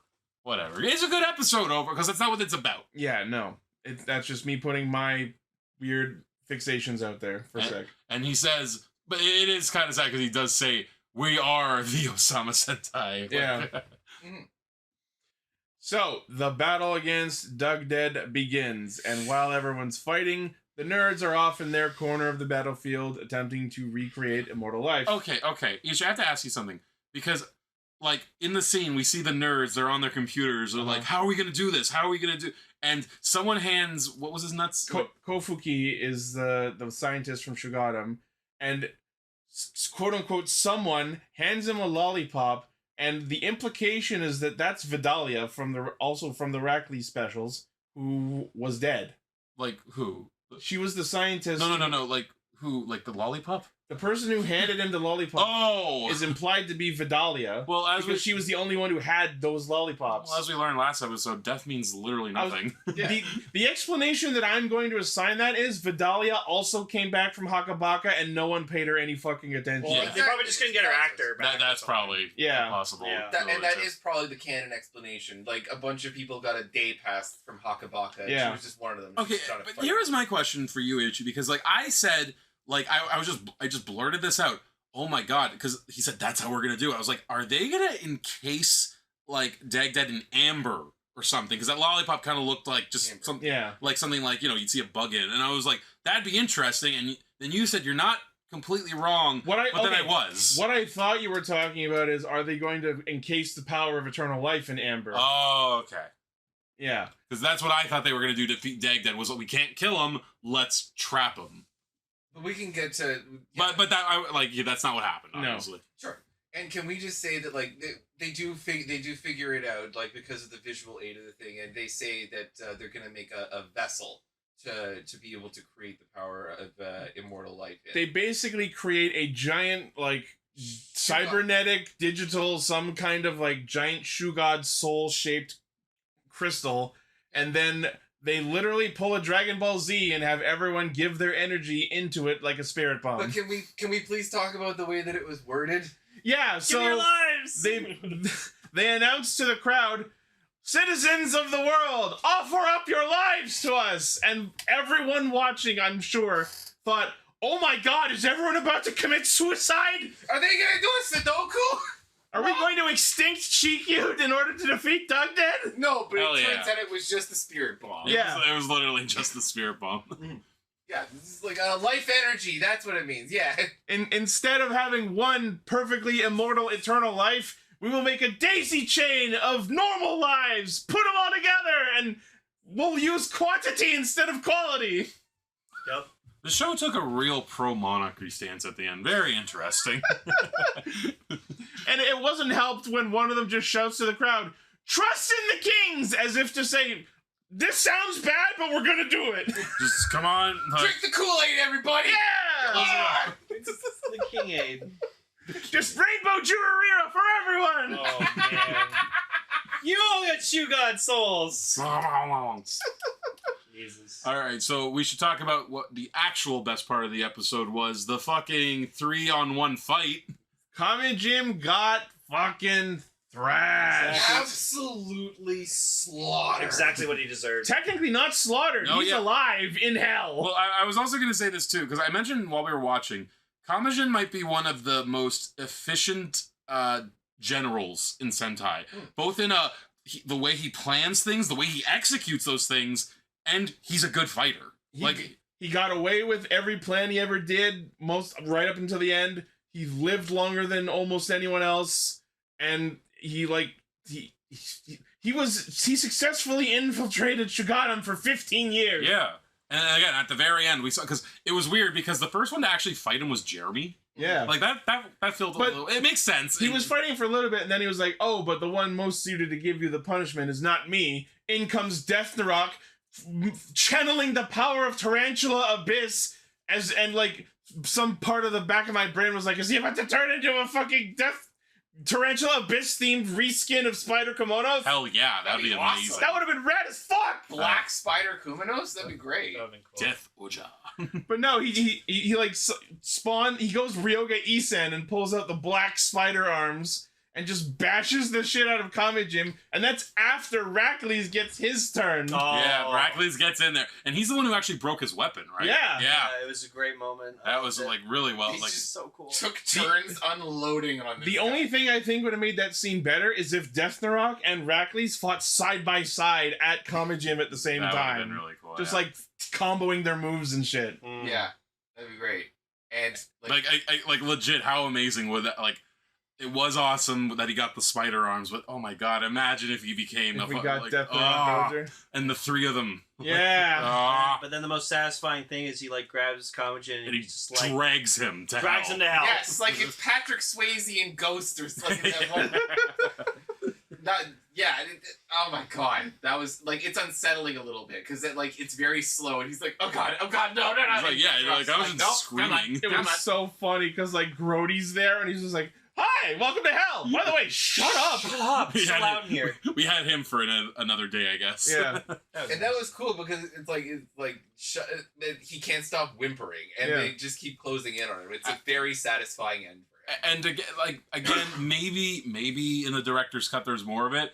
I was a little like, oh, so Death Rush is gone. Like, Yeah, he's just back in hell. Like there was no more. Like he didn't say another word to like Jeremy or Rackley's or anything. Like whatever. Yeah, and that's Let's hope that's part of the added scenes. Yeah. and that's gonna come to one of my criticisms about this episode. Yeah. But but overall that was really cool. And again, it's just weird how it's just like, oh yeah, the hell's real. Yeah. Absolutely. Hell's real. Yep. Fully. So, Dugdead is cornered. His general's gone. He's pushed back, and so he decides to remind everyone, "I'm the king of the fucking universe." I am God. Why are you so cocky? And then full mega mushrooms up to galaxy size back into the trick room universe. Yeah, apparently this is because typical me. Apparently, they were always big in that. Because to be fair, from the perspective, it doesn't look like they're big. Yeah, like I don't think you're completely like. Oh, there you go. There are several times where you see Dugdead looking at the planet. Yeah, but that could have been like the same way when Rita's looking. I mean, like Power Rangers I Rita's didn't like looking at her glove. No, but then And also the fact is, we do see Rackley's like human Rackley's in there once, and so you don't. That means canonically, Rackley's has been macro. That's all I'm saying. Absolutely, 100%. So you know, remember that a couple episodes ago when they like united their swords and shot a beam up into space, and you see Dugdead get hit by the beam. That being said, now that I know that that was big the whole time, I love it. It's like Dark Side and like Apocalypse, and I've been wondering, Boom Tube literally this entire half of the season, I've been wondering why is the universe outside of the planet just fucking Trick Room from Pokemon. I did love that. That's where the final fight happened. That was cool. Yep, so Dugdead goes universe-sized, and God King-Ohger goes fucking Tengen Toppa. We gotta pierce the heavens. I love that as it's like, brup, brup, brup, brup, brup, you see Dugdead's giant fucking hand coming out. Oh yeah, that was great. He's trying to like fucking parried. Master hand. Yeah. Good. Like, no, you don't. No, whoa, shit! I like it when they summon King-Ohger too. It's like you hear like because it's bigger. It's like a reverb. It's like King-Ohger. Oh yeah, there's some killer echo. Like, you know what I just thought of? Like, imagine like if this had ended the saddest way, where Dugdead won, but it was like done like, you know, the King-Ohger like is trying to like grow big, and like Dugdead just does the Luffy zombie thing. No, just squishes it. Just back into the ground. Yo, like a bug. Yeah. That was easy. I mean, that was what he was alluding to the whole time. He was referring to them as specks because they're tiny compared to him. Mm-hmm. Yep. And so yeah, we got a pretty fucking cool ass fight. We get the raddest fucking fight between Tengen Toppa King-Ohger and Dugdead Dujardin. They cranked the CGI on this one. Oh yeah, big time. Oh, yeah, this looks like a PS3 or 4 game. I want to say that was. Like the concept and like the dynamic of the fight was pretty good, but like something happened where like the frame rate just plummeted. Yeah. Like at one point, like oof. Yeah, because it was. And that budget, I guess, was just like maybe it was melting the computers by the end. Oh yeah, that's probably. what I was actually thinking. That looked like it would be easy to render for like a higher spec computer, but for like making a Toku show for kids. Yeah. Someone probably brought in their gaming PC to try to put that together. They had to like wait until like they had to edit this during the winter because they needed the fucking AC units. Oh yeah. Or not AC, just open the windows. Jerry in the chat, bro, fight the Ogers. Like the fight was cool. Like, I loved especially like how they like smashed into like the glass of like the walls and shit. Like it looked neat and like good sound design. Just like when they're asking them to like trust the kings, believe in the King-Ohger that believes in me. Thanks, Kamina. Yeah. Did it? I question the ramifications of shattering those walls. Yeah, that's the thing. Like through the process of the fight, they start like smashing the walls and floors, and as they eventually defeat him in that part of the fight, we have literally smashed the walls of the universe. Just imagine like a giant black hole just. White. That's it. Credits roll. As you see King-Ohger and Dugdead like fading out to white, there's completely just white around them, and I'm like, oh no, did we obliterate the fucking universe? Yeah. I'm just picturing, Whoops. I'm picturing them alone in the Megazord, just amongst nothing, going, "We did it. We saved the world." Also, fucking credit to Yama's actor. He gives out a really good, like, well, it's like, like fucking scream when they're like pushing him back against the wall. Like, that was really good. But of course, this victory against Doug Dead does not come without cost, because as King-Ohger is dealing its final attacks, the Shugods start to burn. Yeah. Yep. Like Mothra at the end of a Godzilla movie. Right at any given time in a Godzilla movie. I'm sorry. Exactly what happened. And so, Doug Dead's gigantic form is defeated. He's brought down to normal, quote-unquote, size, but the Shugods are just melted away. I'm sorry, like, hold on. Like, it was great, too, because they actually did that thing where Gear's, like, speaking to them, and, like, they're, like, they make a point of saying that, like, they are alive. They've been saying that this whole time. So it's nice. Like, the whole, like, I'm, like, they want to do this. They want to help, and, like... Yeah. Yeah. And because Gira has finally learned what it means to be a king, he goes, right. Okay, cool. All right, guys, let him, like, this is how Sack it's gotta yourself be. for me. So I sacrificed 20 Shugods to summon... So a beat down. Yeah. ever since Dog Dead showed up, and the first time I ever saw him on screen, I noted always the first thing I noticed, I was just like, there's like a little, it's like a little bug with like a little king cape in like the top of his head. So I'm like, oh, it's like a robotic suit for him. And I was always going, I just want them to like defeat him, and then just like the little bug up on the top of the suit's exposed, and they just kill that fucking little Water bug bear. with the cape. And they did exactly that. Exactly. Yup. Like Yeah. the dome was gone.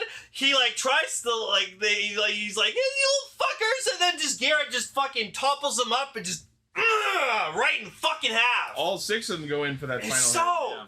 fucking satisfying. They did exactly what I wanted them to do with At the them. very- Is defeat. At the very least, they didn't have Dagdead going out, like, be like, okay, guys, let's talk about this. No, he was cussing them out right to the end. Yep. If this was an older show, they would have straight up stomped him like a bug. Phenomenal cosmic power. Itty bitty water bear. I was actually thinking to myself, oh my god, they Yogi Boogied him. My bugs. Like- My bugs! like, You fucks! Like, I was legit like thinking like with what I said, like, oh, are they gonna encase him in amber? That would have been neat if they just like encased the little guy in it, like. Just put him in a fucking jar. Yeah. Just Bowser at the end of the Mario movie. Oh, yeah. Put a little cage, make him dance. Exactly. We need a picture too of like just him as the bug because it was very fast. So happy Yeah. that's It what, was- like we got to see him like outside the suit. I love the idea too of that. Yeah, like just like that he was piloting the body the whole time. Well, yeah, it's like Yep. it's like in the Ninja when like one of the general voiced by Frieza. Yeah. Like he was like a little version of himself in a Yep. giant body. Like Peach was so pissed. Yeah, that was stupid. My question is, does his power, is his insect form the source of his power, or is it just the output of his I like to suit? think the I'd suit say- was like channeling it. You Yeah, know? I mean, I just assumed like it's that like trope of like the most powerful being can be the smallest. I'm Like, going. Yeah, that's what I'm gonna go with because when they killed him the last time, we see his That's like true. water bear body regenerating and warping away. That's true. So I think that creature did have the power, and the suit was a vessel for it. Yeah, because he's got to have like fights. With Yeah, martial no, artists. just fucking 10 out of 10, perfect, exactly how I wanted his defeat to be. Yeah. So thank It you. was very satisfying. Very the satisfying. defeat of Oh my Dagdead in the God. dome. And That then was- they just walk off and high five each other. Yep. Like it almost looked like like don't you forget about. I was gonna start. Yeah, crying, for a like, second I only saw Gira do it. Yeah, that's what it nice. No. The breakfast ogres. and everyone pairs off. Like, Yeah. so what happens now that the evil has been defeated? So, the next scene we get posits the idea that the 5-6 kingdoms of Chikyu are going to literally abolish all borders and just become one united nation. But then they drop that idea when they realize they can't agree on a name for this new country, and every idea they have is fucking stupid. That tracks for real life. It's So great. there's- They take the first syllable of each of their countries and try and amalgam them into one name. They didn't. Rita did. Like, Yeah, that was Rita's idea. No, but yeah, like, Rita came up with the first one, but then they all just have their own versions where theirs is the one in the middle. yeah. And it's all like some Soto Sopa shit. I Yeah. would have just called it like the Kingdom of Chikyu. Why not? Sure. Yeah, fine. But again, I think that's also the joke is like, you know, they're still dysfunctional fucking morons. Those countries, they're never gonna be able to get along. Ogers. Those Ogers, I almost forgot. Like, they won so hard, I almost forgot that they all share one neuron. So instead of actually melding their countries into one, they just decide to mix their cultures with each other. Open immigration. Who cares? There you go. Some Bugnarok mooks Open borders. learning to use the internet. Yeah. This is the world the leftists want. There's got so much porn on there. We just have a Bugnarok mook next to Kuroda or one of the Tofu people, and they're just learning to use laptops, and it's just like, all right, now you push these buttons, and that's how you troll someone on Twitter. That's how you leave an angry comment on YouTube. We also get to see Hercules the Suzume one more time. Yeah, they're adorable. Putting in an that is- honest day's work in the snowfields of Gokon. And that's why I say that he didn't get the short end of the stick today, because he got one of the sweeter endings that I've ever seen. He got true love. Everyone else got to be argumentative assholes again. After haven't everything changed. he's been through, he gets to sit down with his devoted girlfriend / Wife. They were Yeah. married. Yeah, they're And married. yes, while he's doing work in prison, he's making up for what he did, and he's satisfied with his lot, and that's wonderful. Yeah, like she's like, oh, it's so nice to see you so happy. And he's like, be harder to be sad around you. And she's like, don't flirt while you're like the No, Morphonia was the one like, no flirting on the clock. You save that for conjugal visit times. Yeah. Whoa. I mean, it's prison. Best time of the day. The only sex better than conjugal visit sex? Fugitive sex. Or makeup sex too. It's pretty good. I've never had sex. But we get a nice little scene of Gira and Yanma, where Yanma tells Gira that because the Shugods souls survived, he can remake the machine bodies of the Yeah, because Shugods. they're machines. Yeah. Yeah. Which, like, wasn't that the whole thing the whole time that the bodies were always machines? Like, they weren't meant to be, like the living thing was the soul? I think there was a thing where Yanma mentioned he converted them into machines. Yeah, I thought that was the whole point. Well, the way I always interpret it is it's the souls, and like the spirits souls are the that actual he lives of them. yeah, no, I know. built, but I always thought that it was okay. So the Shugods, were they made by Dugdead or were they made by Inkosopa? They were made by Dugdead because he was able to control them. Okay. That's why Heracles made King-Ohger 0, because it was a version that he could control and Dugdead couldn't. Okay. So Inkosopa made the Ohger calibers. Yes. Yanma made the Ohger calibers. And he made the Shugods compatible with their technology. Yes. Okay. Cool. Yeah. I just wanted to clarify. I just Yeah. wanted to clear that up. But yeah. So. Inkosopa can do anything it And wants. my question Yeah. is, what do we say about how that influences the stakes, like the emotional stakes of the Shugods sacrificing themselves? Because a cynical take on it would be to say, oh well, like just bring them back. More. I mean, that's just as much of they didn't sacrifice anything at all, Mhm. as is the moment when you realize Dugdead nuked the fucking country, and then we just cut back, assumedly a mere couple of months later, and literally everything is fully rebuilt. Yeah. The whole world would work together to rebuild. I mean, like, to answer your question, Paul, like, I gotta be honest, like, once we brought back all the human characters, I feel like you can just bring back those, because, like, you have sort of lost the threat of death entirely already. They had the other Shugods as well. So. They basically made friends with death. Yes. Yeah. Yeah, they're homies with death. But yeah, so now the world of GQ is in a better place. And was it also implied that they're going to travel into space by the end? I don't.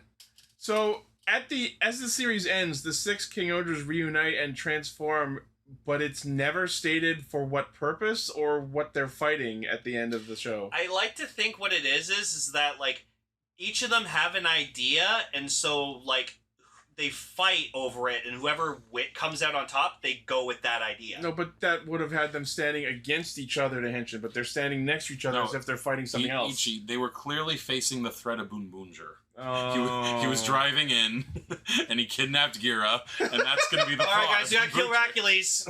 The fucking handoff is Boon Red taking Gira on a world tour of Chikyu in his car. I mean, I kind of like the idea That's that cute. that's just a thing that they get together once a week and do. Mhm. Like, They just start Spanish. Weekly Oger meetings. I honestly think it's like not meant to be taken literally. It's more of like, and the ventures continue. Sure. Like Yeah, whatever. It's just to make fun. Yeah. Like They even do like the thing where like Gira's about to like call out and then like they push him down when like that earlier episode they did. Oh. And he's like, oh. we also forgot about the most important thing about the mixing of the cultures. Sebastian's gonna get fat again. Yeah. Which that's important. That's amazing. I would love to see like his like normal form fat. We just start the King-Ohger John Brothers movie with Sebastian. Sebastian is my favorite character in King-Ohger. the best. But that's it. It's everybody's friend. It's the end. It's the end. We saw a rad car come in, and that's the. Oh, it's symbolic because like they're medieval and now technology is taking over. Oh. They're fighting change and progress. Oh, right. They're resisting the revolution. Well, It again, symbolizes that the car. Even Enkasopa's like stuck in like 2015. Yeah. Just can't get They're out. fighting technology even though Enkasopa's just over there. yeah, right, like with the skyscrapers and lightning spires. Yeah. So shall we talk about our feature topic? Well, I want to talk. Can we talk about? Okay, so we've gone through the episode, right? Do you have anything else specifically about this episode to say? Yeah. Like, did we have any major criticisms about the episode? I was pretty satisfied with everything. What I said about Rackley's is pretty much my major point, and of course the lack of stock tensions, but I've said that so many times. I would say my issue is like again more just an issue with like what they probably cut out. Yeah. And to what you were saying, maybe a tad bit of the death being cheap trope going on. Yeah, and I was also gonna say and again, I loved this episode. I thought it was paced a little quickly, and it goes hand in hand with the stuff that was cut. It was very quickly paced and it was very action packed, but I felt like by the end of it, I was like, oh, it's over? Shit. All right. Like, everything moved so quickly, and yeah, it could have used some more emotional closure moments. Like, I would have liked to have seen even just a 2-second moment of Death Narok and Jeremy, like, just, like, walking across each other, looking at each other, and having a bit of a closure moment sort of thing. Little moments here and there that could have been added, that wouldn't have added to the runtime in any way, but it would have given us a moment to stop and smell the flowers a little bit with what's happening in each scene. I didn't think that we got that in such a way that I could enjoy the episode at its absolute highest.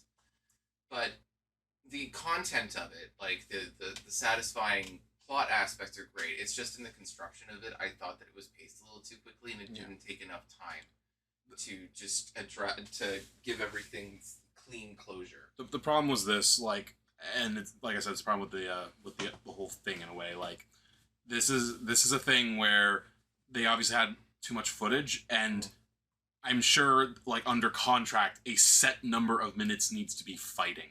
You know what I mean? Certainly. So that's probably like, well, what do we cut? Like, the character stuff. I'm 100% confident that this can all be chalked up to the limited runtime of the television show slot, and that most, maybe not all, of our issues will be remedied when we get the director's cut version. That's something too. When we watch that, we have to go in with that mindset of like, are we talking literally 3 minutes has been added? Like, we don't know.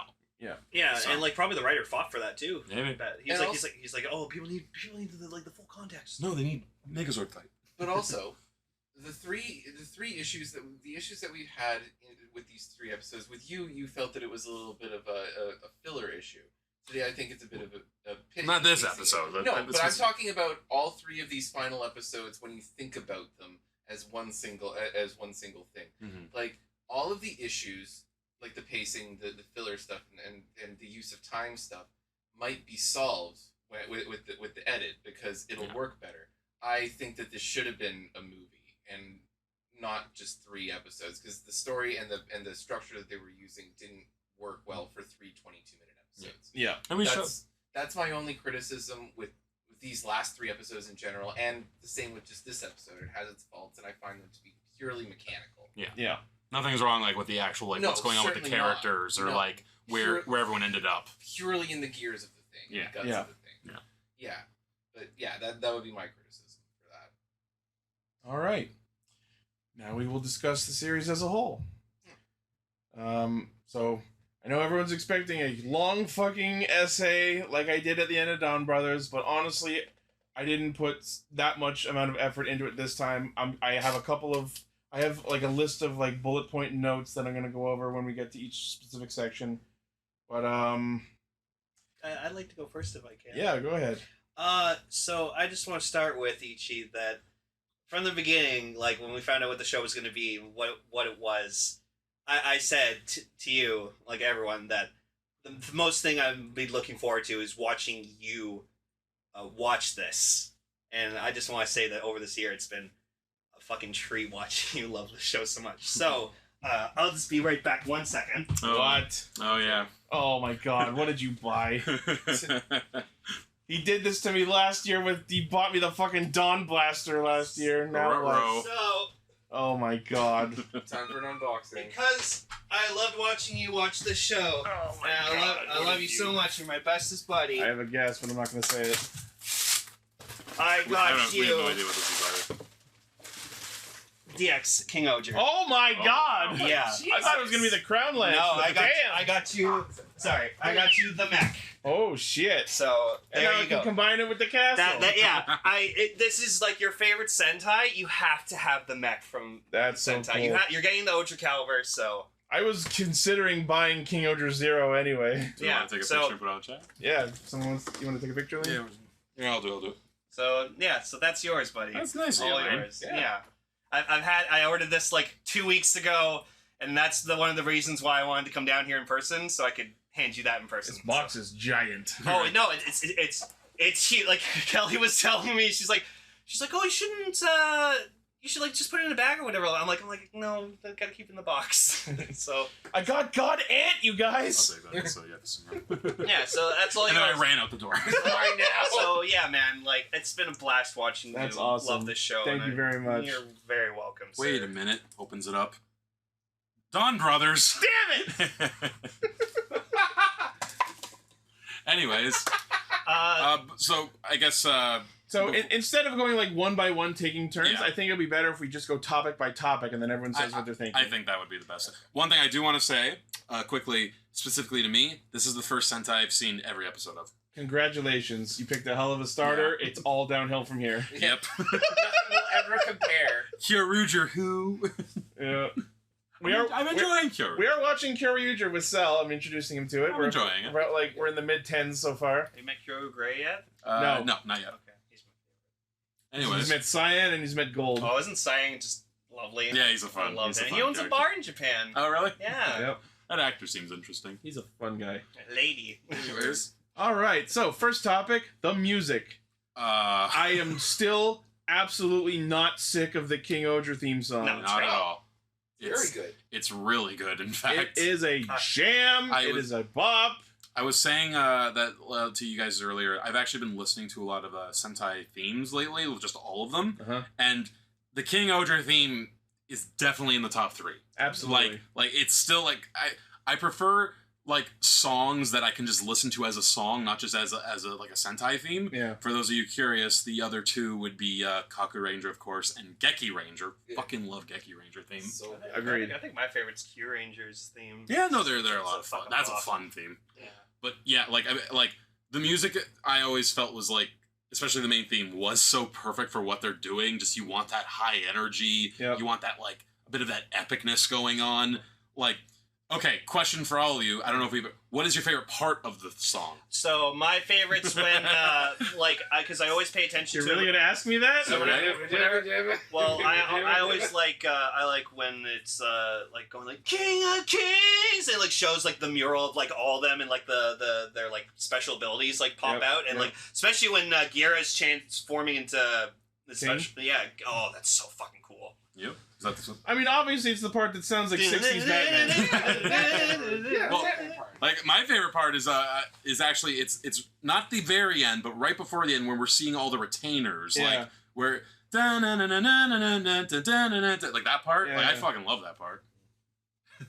And just the music's fun, Yeah. that's what I want it to be. Paul, I guess is that your favorite part too? The Batman part? Yeah.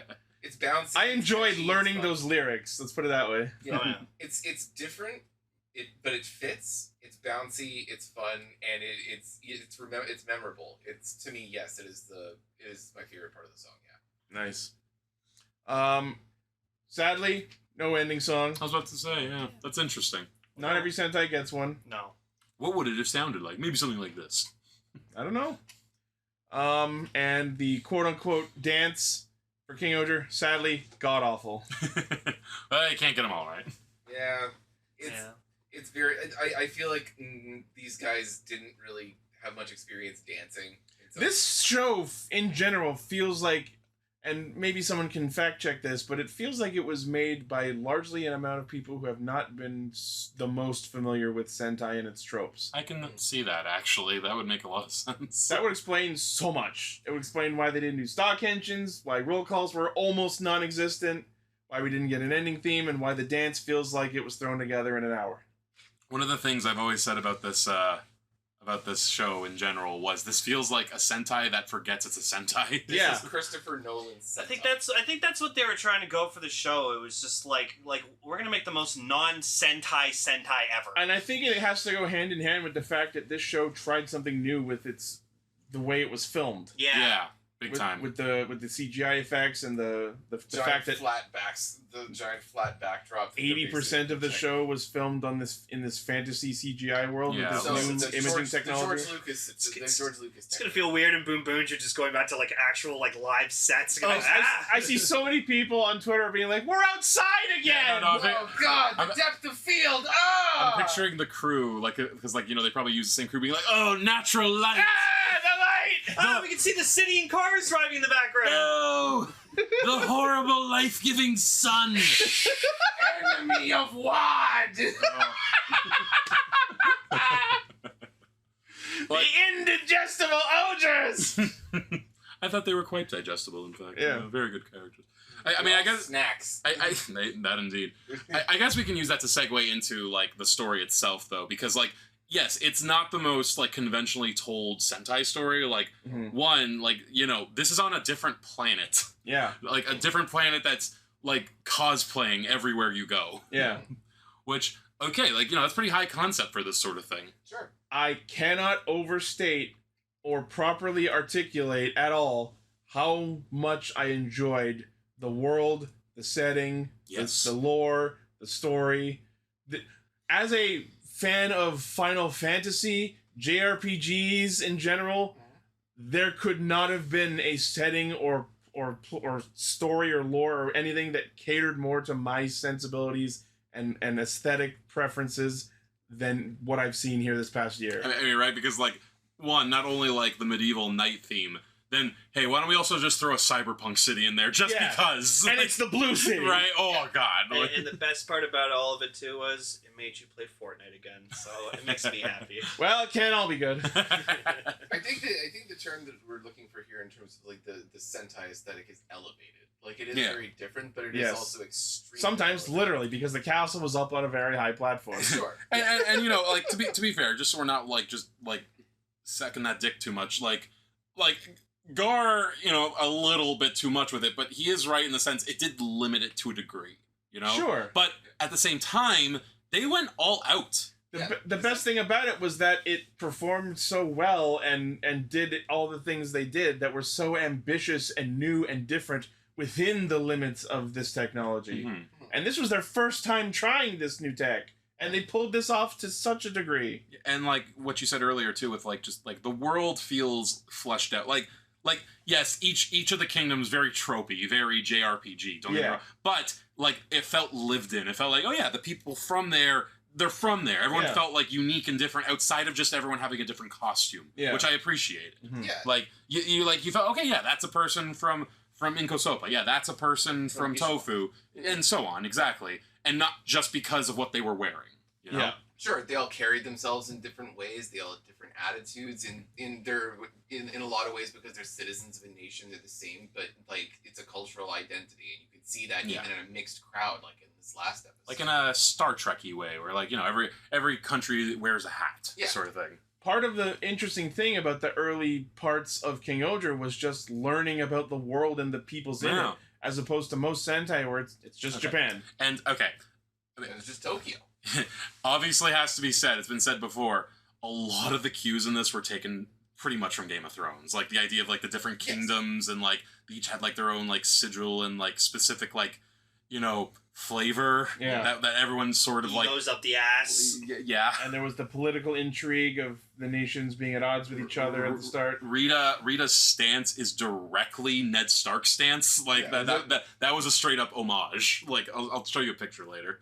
But if anyone on the chat wants to do that work for me. I just... But sorry, one sec. Oh yeah. Like to me, the fact is like this wasn't just a King-Ohger, by the way. Like a lot of shows in the past couple of years have been like, we got to get that mimicking the success of Game of Thrones. Yeah, like because we got that new House of the Dragon coming out, so that's why you had like Rings of Power, Wheel of Time, like a bunch of other stuff. And then Toku said, "Why don't we make Why don't we do the Sentai Game of Thrones?" And all that entails. Yeah. Right. But this one actually had a good ending. Got him.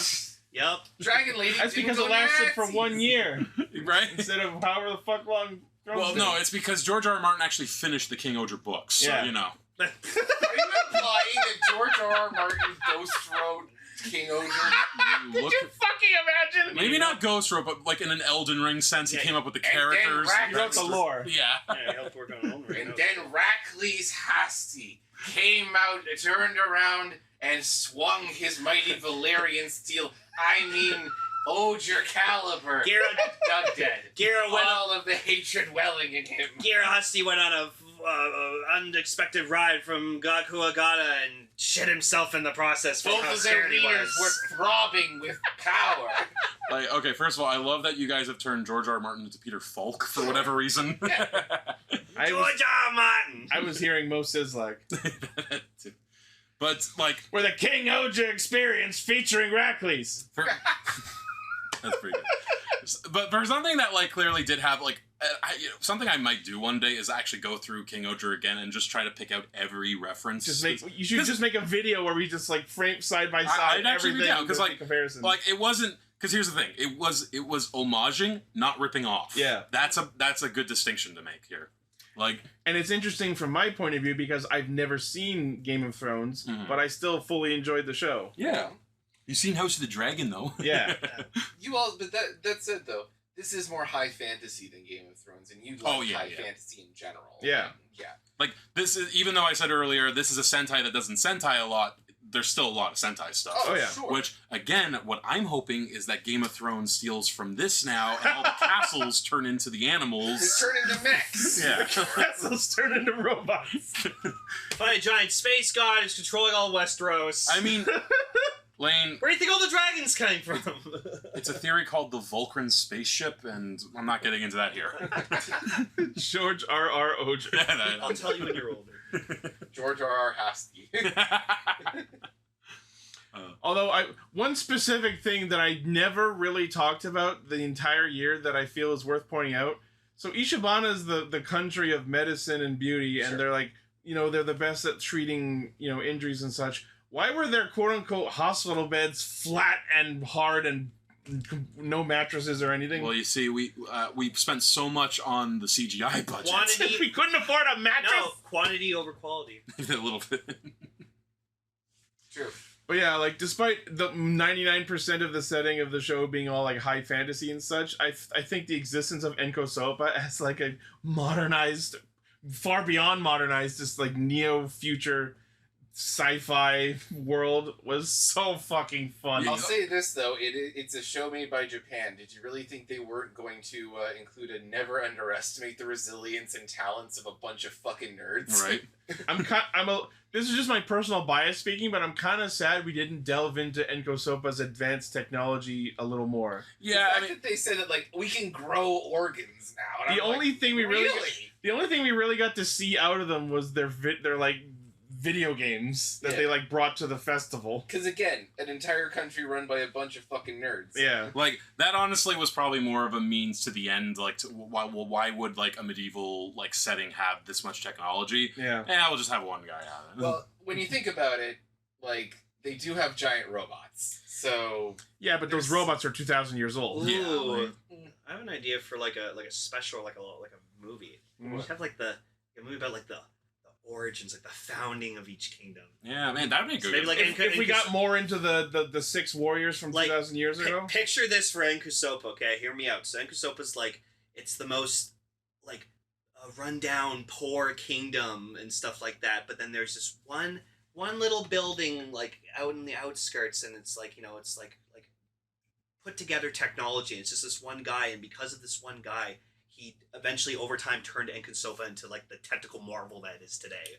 Well, it's one guy and his That'd bunch be of nerd interesting. friends. I agree that would be interesting, but I think what the series implied is, if you remember that episode with Yanma's flashback, he talked a big game about how computers and technology were the future. So I think the implication is that before Yanma took over, Enkusopa wasn't this advanced. Oh, wow. Yeah, no, I always thought that was the point. Like, wasn't Inkosoba like a scrapyard before? Yeah, it was a fucking junk pile, and then Yanma Yeah. took over, and in less than 10 years, turned it into fucking the year 3000. so that's where everyone put their garbage. Was Yeah. in Yeah. Enkusopa. It was the junk so everyone country. else, yeah, but like I also like to think like Ishibana was like a what's the word for like a sick place? Hospital? Wasteland? No. Palliative care? Famine like stuff or not famine. Pestilence? Yeah. Yeah. Like Oh, just like okay. sickness, death all the time, like kind of like the plague and Yeah. stuff. I mean, So, they but were then- the ones to get mostly messed up by Kami no Ikari. I can see like tofu. Tofu was like a dry wasteland, like nothing could grow in it. That's Nothing could it. make Well, life I mean- stuff like that. Maybe like more years ago, but we saw Hiroki was mostly running the country pretty well before Kaguragi. No, but I'm until just that not, event I'm not even happened. saying like 20 years ago. I'm saying like hundreds of Oh, years yeah. ago. That's I what I'm mean, implying. not that you can Not really the have one copyright on holding a sword that way, But but the Ice Kingdom also, like Oh, okay. the kingdom The associated parallel- with the honor and parallels- justice the most. So there are parallels. So see Sean Bean wielding this sword here. Uh-huh. That's from the first episode. It's the only time you see him. Oh, okay. And then It's the Stark family sword. Spoilers for a show that's 10 years old. That's the sword he's killed with. Neat. Oh, is it? He Yeah. was killed with his sword? He's killed with his own sword. Oh no! That's You're awful. in the chat with Castle Black be Gokan. Oh. Fuck you, Joffrey. Piece of shit. Anyways, so speaking of the characters, why don't we Well, get in- before we sorry. get onto the characters, one thing we really need to talk a little bit about is something this show did that I don't think any other Sentai did: an active time skip mid-season. Yeah. I was looking for because like okay, for me personally, I love when like TV shows, movies, video games like they do like in like sequels and stuff like that. They do like time skips. So Mhm. like one of the big motivations for me for catching up on One Piece was knowing that there was going to be a 2-year time skip, and I was like, I can't wait to see how everyone's fucking grown. Like I love that concept. I love when you have these characters and you develop them, and then it's like a few years later, oh, what are they going to be now? Like 5 years from now. Well, as we learned, that the biggest difference that happened in the 2-year time skip with these guys is Yanma got turned blonde. Yeah. That's about it. And while I really hate the way his hair looks compared to his pre-time skip version, I think the explanation I have to go with is because he's a fucking Kenkabancho, he literally pulled a Bleachigo. Why not? I didn't mind his hair being blonde. Honestly. I always made the theory that it's because he has a crush on Himeno, so Yeah. But I know it's not that they don't explain it or imply it, but like I think so. I mean, dyeing your hair blonde Rita is I think connected you're- with I the think- that's I think you're onto something I there. fucking He's love always that. had a bit of a... He and his friends, even though they're a bunch of nerds, they've always had kind of a bit of a delinquent game. Yeah, kind that's of the idea. aesthetic. That's the And- joke with their characters. They're nerds, but they're also street punks. Here's a question: do they ever? How old is everyone supposed to be? I'm sure there are character bios that list their ages. Yeah. Oh, there you go. There's Yama post King-Ohger. Guys, Doesn't even look like them. I generally don't recognize Yeah. them. Oh, I know. Their makeup, their costumes and makeup are just fantastic. I know. Literally I fantastic. think the only one who will actually stick out like a sore thumb is Kaguragi's actor. Yeah. Look up at this picture because, like, you know why I think this guy got the job as Yanma? Because I think this guy is a computer nerd. Because look at that posture. Like, and that is- also the Apple Watch. Oh, that crescent moon. That's a guy who's used to being hunched over a computer. Yeah. Yeah, okay, so let's talk about characters. Our main character, Gira Hasti.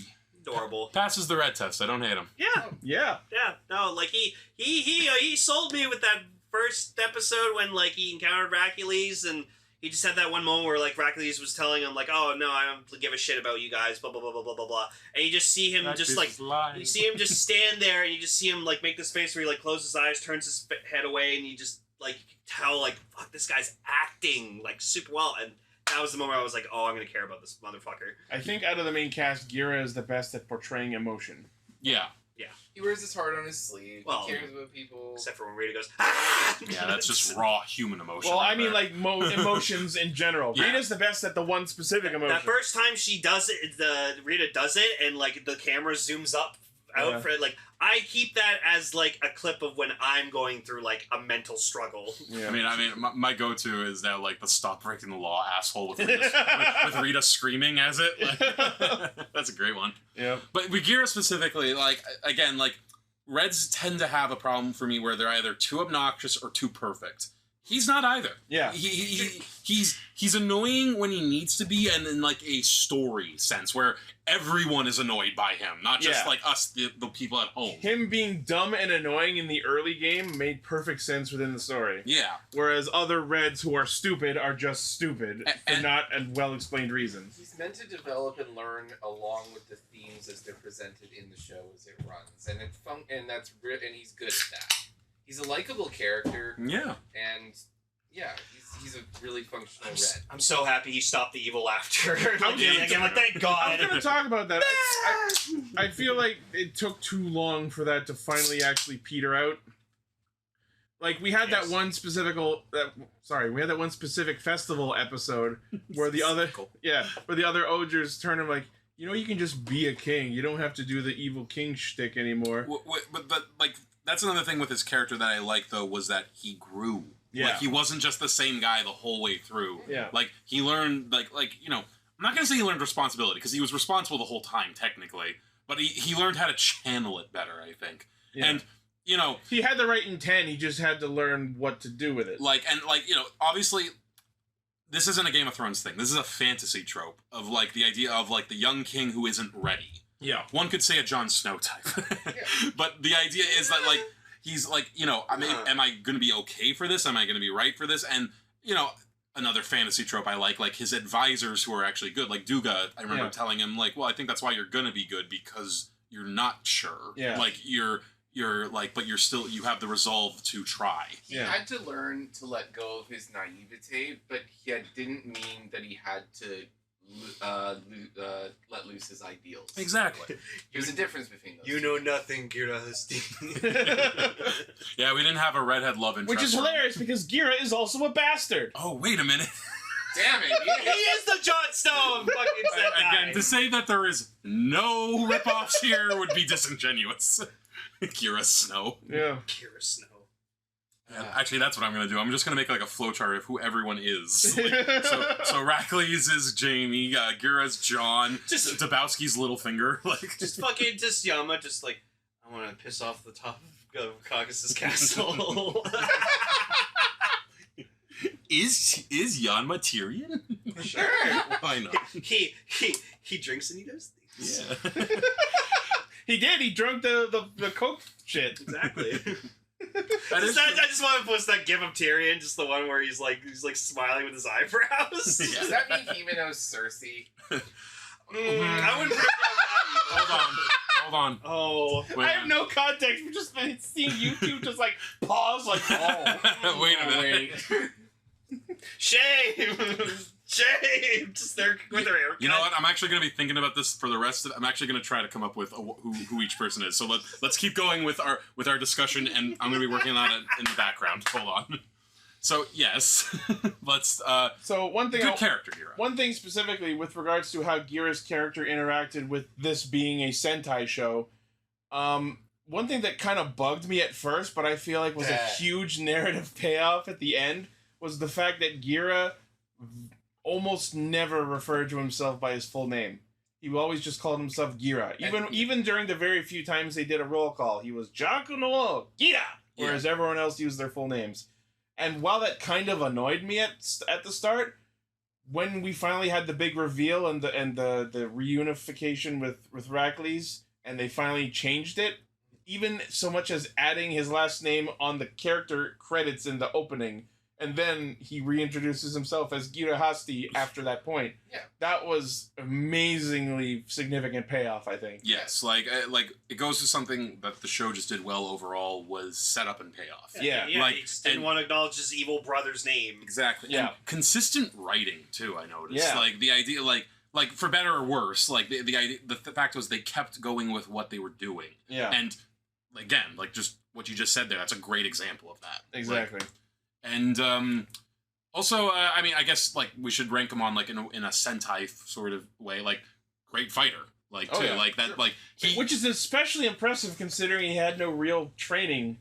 It's hilarious, but you know he's the street rat, so Yeah. you know street training is best training. He's literally Aladdin. But of course, he's also secret royalty, so Yes. he must have also like a certain genius about it. And he is like born of a god. So Yeah, that's the thing. Because I talked about this in the episode where they revealed the origin of Gira's birth, which means if you think about it, technically Gira is not of the bloodline of Shugodam. He was created by Dugdead and put into Gira's mom's womb, which means he never had the blood of the actual Shugodam king. Oh God, he's Anakin Skywalker. So there's a little bit of that going on here. He's Aladdin. He's Aladdin Skywalker. Aladdin Skywalker. Because his father is the king of the universe. Sissy dug in. Yep. You have interrupted the Hercules Susume wedding. Prepare to be vaporized. Thank you. Major win on my part, being correct about the Kuwagata soul. Yeah. You called that Another shit day one. amazing narrative point that was well set up, and you were only gonna notice that if you paid attention like we did. In the Zord, yeah. Because you don't see the soul in the Zord. Yep, and they briefly alluded to it where it's like, oh, where's your Shugod soul? And then like he's like reacts to it as if he's been told, but the audience doesn't see that, so we're just left to theorycraft. And I like that. Yeah, the show didn't show its hand all the time. It would. You said so. It's very planting and payoff, but it didn't show its hand all the time. It left you to theorize. About Yeah. things. I love this brain blasting too. And he just tried to think, and he's like, I don't get it. I'm so disappointed that we didn't get a third beat of that, where he like actually puts it together the third time. That would be funny. Comedy comes in threes, guys. Right? We had 2 brain blasts, which were both failures, and then it would have been so great if post time skip they had another situation that they didn't clue Gira on in, and this time he does the brain blast and actually comprehends what happened. That would be amazing. That would have been another great character growth moment. He got the brain cell. Yep. For once, He had it that It day. took 2 years, but he grew that extra brain cell. There it is. No one was using it at the time, so Yeah. he just picked it up. But we don't got more with him. We could use that as a segue to Yanma. Mm-hmm. Unless anyone has anything else with Gira. No. Hey, good red. Solid. I am so happy with Yanma. After so many years of blues that just weren't quite there, we finally have a blue that I have no problems As with. soon as I saw this man, I saw him in ranger suit. I saw him how he is, and like what the king he was, where his king was, and I just went, "He's gonna be Ichi's favorite blue, no matter what. It doesn't matter. He's absolutely... He'll be good. He'll be shit. It doesn't matter. He absolutely stands on the top of my list of Blu-rays. Would you say he's your number one right now? Yes. He is number At one. 100%. Doodly-doo-doo. God fucking damn you. I also realized this the other day. Someone should do that. Like, make like an AMV of like, we are number one with like Dagdead and his gestures. It would work so well. That'd be pretty good. Someone swinging. That would be the superhero. Just intersplice clips of Robbie Rotten. Exactly. Robbie Rotten would fit in this world. Yeah, if we're being yes. honest. The secret jester. Someone actually mentioned in the chat too, specifically to Blue. Apparently, Yanma's actor auditioned for Blue like 5 times before this or something. Wow. Is that true? I In the remember. chat? I think I remember someone mentioning it before, so I think that is true. I mean, that's amazing. Like, hey, he was perfect. Whoever. He got the Persistent. best one. Yeah. Yeah. Like Yanma is interesting too because like again we were talking about how it's kind of weird how this kingdom is out of time considering Yeah. everything else. Where it's just like obviously this isn't realistic, but I'm thinking like realistically, it's like you have all the technology, you win. Yeah. Always. You could have solved so many problems. Yeah. And Kosoba could be controlling everything. I would have loved to have seen like a what if, because like remember all this shit happened yeah, sure, like the Bugnarok invaded or whatever like that because they were provoked, but like I wanted to see what would have happened if just like Hercules made his proposal, and Yama just went, all right, cool. Oh, if Yama had agreed in Yeah, if he episode just 1, agreed to, like, giving all their kingdoms over to Hercules. this would have been a very different show. Very yeah. different show. Well, we got to get King-Ohger to be super popular, so they make literally like the what if. So that's what drew me to make Nui Yama was such a badass fucking character, because he was just like, fuck you. I thought he was cool because he wore his coat on his shoulders. Or he has Ichi pants. He does. She looks like a Yu-Gi-Oh character. Yeah. He really does. Yeah. But- and again, like, sorry, 1 second. Like, Yeah. like normally that would feel so out of place for me in this kind of thing, but this guy made it work. Like, Yeah. and just the idea of it being this like super sci-fi like world, and like, but he's also got like a knight's sword and Yeah. like armor. Like, why not? That he made. Yeah, it's like you got a thing going on here, don't you, guy? Yep. Maybe it's because he lives in a sci-fi world that he just has this interest in medieval, era aesthetics. Yeah, it's a bit of a shame they never really like went further with like his feelings on Himeno. Like they didn't need to go anywhere. That's but, like, what I was gonna say. That's one of the things I think is not necessarily a negative point against King-Ohger, but something unresolved that I wish we would have fleshed out more. This was something I was gonna say. Just like the characters are all good. They're all doing their thing perfectly, but a little bit like lacks on the inter-character relationship. I had the exact same feeling, and the part of the show that I think we got the closest to achieving the ideal in terms of their relationships and their like inter team dynamics was the arc where they were learning to use their symbols of rule. Yeah, That's when we really got like these two are interacting. that was their episodes of like this is going to be the character development between each other. Because here's the thing, all the with the exception of Gira and Heracles, I felt all the characters. One of the biggest problems I had with all of them is that like they are each islands. yeah, but not only that, they didn't really change. They changed, but they all had the same thing. Everyone got a little less selfish. That's about it. But not 0% selfish. Exactly, which I'm okay with. Like they didn't need to become altruistic. I think that's perfect because part of the appeal was like there was one line specifically midway through the show where it's like, you're gonna kill me anyways? That's not very heroic. We're not heroes. We're kings. True. We execute. So them being not 0% selfish or selfless, They are monarchs. They're monarchs.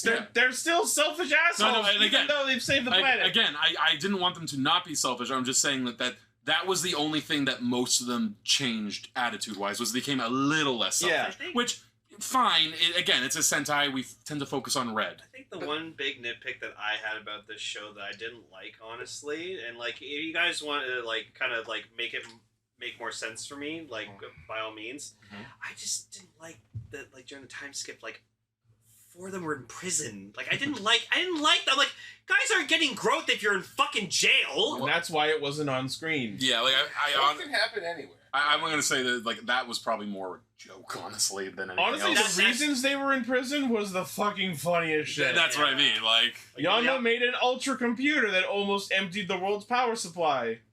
Rita just wanted some time off. Well, we came up with that thing that would be on a T-shirt. Like, yeah, it was like conquering and like what was the other one? Oh shit! But it ended with Mofun. That's all I remember. Yeah. Like where it's like, oh yeah, these are all war crimes plus Mofun stealing. Yeah. Like, yeah. So going back to Yanma, just like not only was Yanma just an absolute fucking badass who accomplished everything he ever set out to do, but just having the well-roundedness of occasionally he used his genius to prank people. Yeah, that was fucking funny. That was his thing. He was still a kid at heart. Oh, the him getting with Hercules with the fucking fart cushion. And then he gets him back with it. Yeah. That was just my only, and this isn't even really an issue. It's just a peeve for me, and sometimes I like this, sometimes I don't. And I won't even say that I hate it. He's the most catchphrasey of them because he's got his slack-jawed Tanuki. Yeah. And his calling people octopuses and stuff like that. Well, that was just Gira. That's a man who got fucking pranked by Yamagata. True enough. Just saying. I can't believe you had that on hand. I always have it on hand. I got my Hercules album. You have a Hercules folder, don't you? I do. I knew it. But it takes up a good amount of his dialogue. Yes. And I think it is filler, like it's place filler. And yeah, it does inform his character, and you're like, oh yeah, he's talking right now, so you always know what he's talking. What I think would have improved that is over the course of the show he came up with different insults of a similar caliber. Yeah, like he only had the 2. Yeah, like if he was the wacky insult guy, like if he was just you fucking jellyfish, or you raccoon brains, raccoon brains, or you swing line stapler red edition. That'll always be the best. Your mother smells of elderberries. Yeah, like if he was the guy who was constantly coming up with these out there creative insults for people, that'd be great. And it's always Tanuki or Octopus. I think that would have been great too, because that would have helped comment on his intelligence, because if every time he wanted to insult someone he pulled a different animal or different species or genus, I'm a different kind of mad at you this time. It would have been like, oh wow, he knows all of these things. But no, he's just obsessed with Tanukis. Or to even test his intelligence, just like really, really fucking like obscure animals no one's heard of. Oh, so he's me? Yeah. Axolotl! That'd be funny, actually, yeah. You were Lincoln!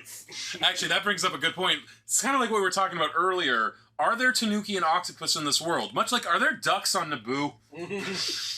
It just reminds me of the fucking Game Grumps bit where they were talking about, like, Dinkles, and it's just like, he called me a Polynigbion! Well, okay, so I'll take, I hear what you just said there, but I'm going to say this.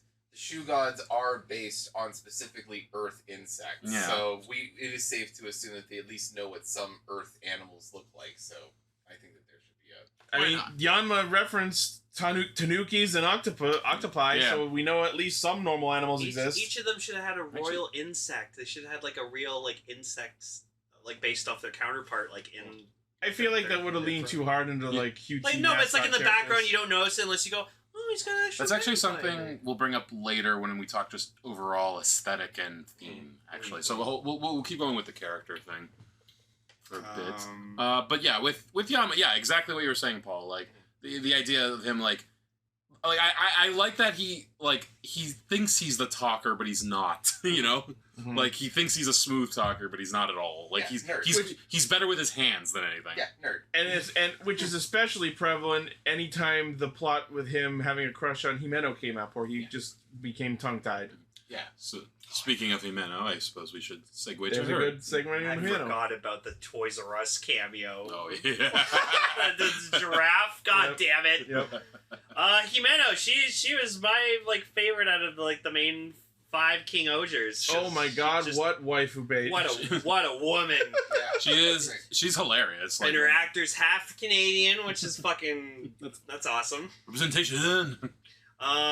Yeah, no. She gets special credit from me with regards to combat in the show. Wait, because if she's half Canadian, is that why she's the healthcare nation? Oh! Could you imagine? Let's fucking go, bud! For sure! You know what? I could actually you were born in Canada. Let's rewrite the entire character. Damn it. No, it was it informed the character. It's like, wait, you were born in Canada, right? Healthcare nation. Cool. Yeah. I'm gonna say no. But Himeno gets some extra points for me in terms of the show's combat, because she was the one to not only use the king's weapon more than anyone, but use it in the most creative ways. Yeah. Not only with the whole dual wielding the scythes, but she was the only one who had a unique mode when she combined the weapons. She had that fucking energy scythe that came out of it. Her movements were just so like graceful.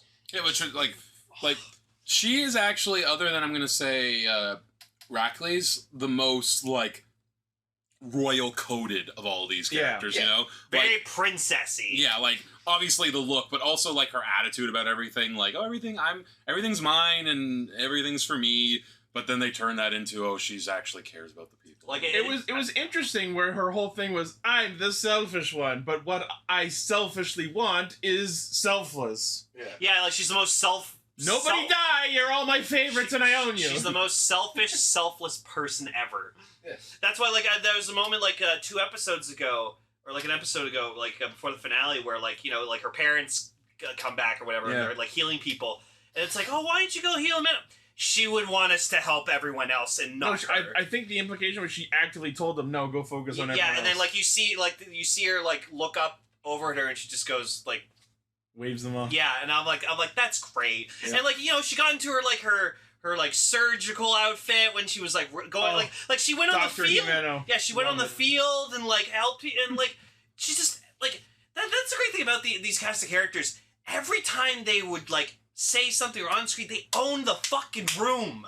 Every Just single each one. Every single ranger, regardless of their color, could fill the role of a red ranger if given the opportunity or situation. Kaguya in our Discord brings up an interesting point. Himeno is the only one who is actually of royal heritage. Everyone else is either a bastard or stole the throne. That's true. Yeah! That's the funniest shit! Here's the bastard of a fucking space bug king god. Yama stole the throne. Yama stole the throne. Kaguragi stole Rita the got throne it planted on her from against her Paris. will, and Kaguragi stole the throne. stole it through rebellion. Damn. And Jeremy got it from Death Narok. Yeah, so she is the most princess. She's the only actual royal. Amazing. That's the funniest shit. Yeah, but she got it through like really terrifying circumstances. Her parents were poisoned and killed in front of her. She got it from her daddy. You bastard. Wow. Oh yeah, and Rackley. And Regulars did. Yeah, Yeah. right. Well, he's in jail, doesn't he? Yeah, no, Himeno was really great. She's just so cute. Yes. So cute. I liked her hair. Every time she Oh, changed yeah. it a lot. All three modes of it. All I three always- hair modes. Like, some of my favorite moments with Himeno are, like, yes, she is very prissy, and yes, she is very selfish, and she's princessy and stuff, but it's always those moments of maturity. Yeah. It's always those moments where it's just like, you're gonna be the voice of reason, huh? Okay, you're doing this a lot more often than I thought you would. Okay, I like it. She's standing with Jeremy. I'm gonna cry. Don't you fucking make me cry. I'm I'm scared. gonna cry. I think, correct me if I'm wrong, but one of the interesting things about Himeno being, you know, the whole Hime-sama, like being prissy and royal and all that was, no, I don't think once ever in the show it was a problem for anyone. No, it's just like It never caused problems. You know what I think it also is why they kind of cater to how her personality, because how tragic she got the fucking throne. Oh, they're Because coddling yeah, her trauma. parents were like fucking poisoned in like the worst fucking day of their lives for Yeah. the entire world. So yeah, they're gonna fucking pamper the shit out of her and make her not remember her horrible trauma.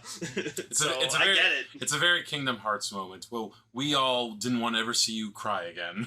Because we loved you so much. just- I'm a monarch man, who owns us. I'm just really sad in the episode when they were trying to find like a wife for her. You know, one of them wasn't like calling the other one like a piece of shit, and then he went over and they started fighting and he stabbed the other guy and the other one died. Yeah, that's the Dragon Man. It's a good show.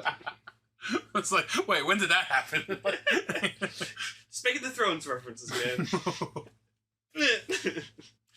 I was like, also, like, this is a personal thing for me. Like, I don't dislike the color yellow at all, but like, usually it's the one that doesn't like stand out the most for me in like Sentai. And I'm talking literally the color itself, not the character. Okay. Really good use of the color yellow in this Yes. show. Like, especially in Ichiban itself, where like, just like Pretty. so yeah, like everything's So flowery pretty. and like Yep. just everything like also like amongst the other colors, like it just I don't know, it just stood out even more yellow for some reason. Like One of the great, we haven't really talked about the suit designs in general, but one of the great things about King-Ohger's suits is each one of them is individually a very good shade of itself. yeah.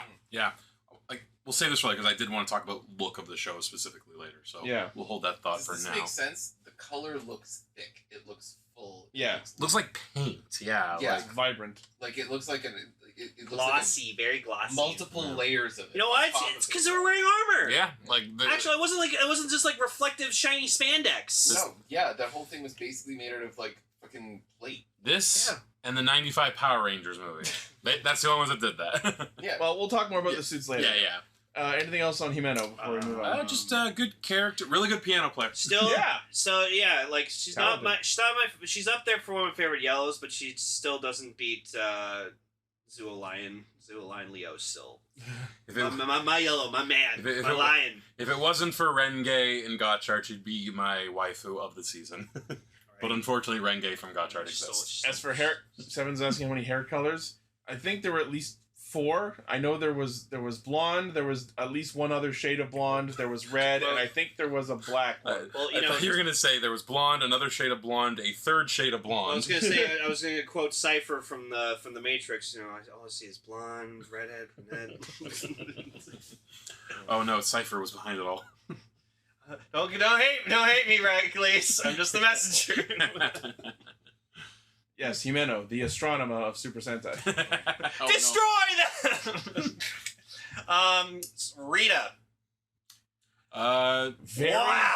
Very different character for a Super Sentai series to have. I didn't know what to think of Rita when I first saw them, but then they did that fucking scream, and I just went, "Oh, they're one of those characters, like a closet, closed in, shut in, yeah." And then we used to see Rita cuddling the Mofun in the giant room with all other Mofuns. I'm like, I understand now. Rita, it's a nerd. Yeah, Rita is the most understated of them.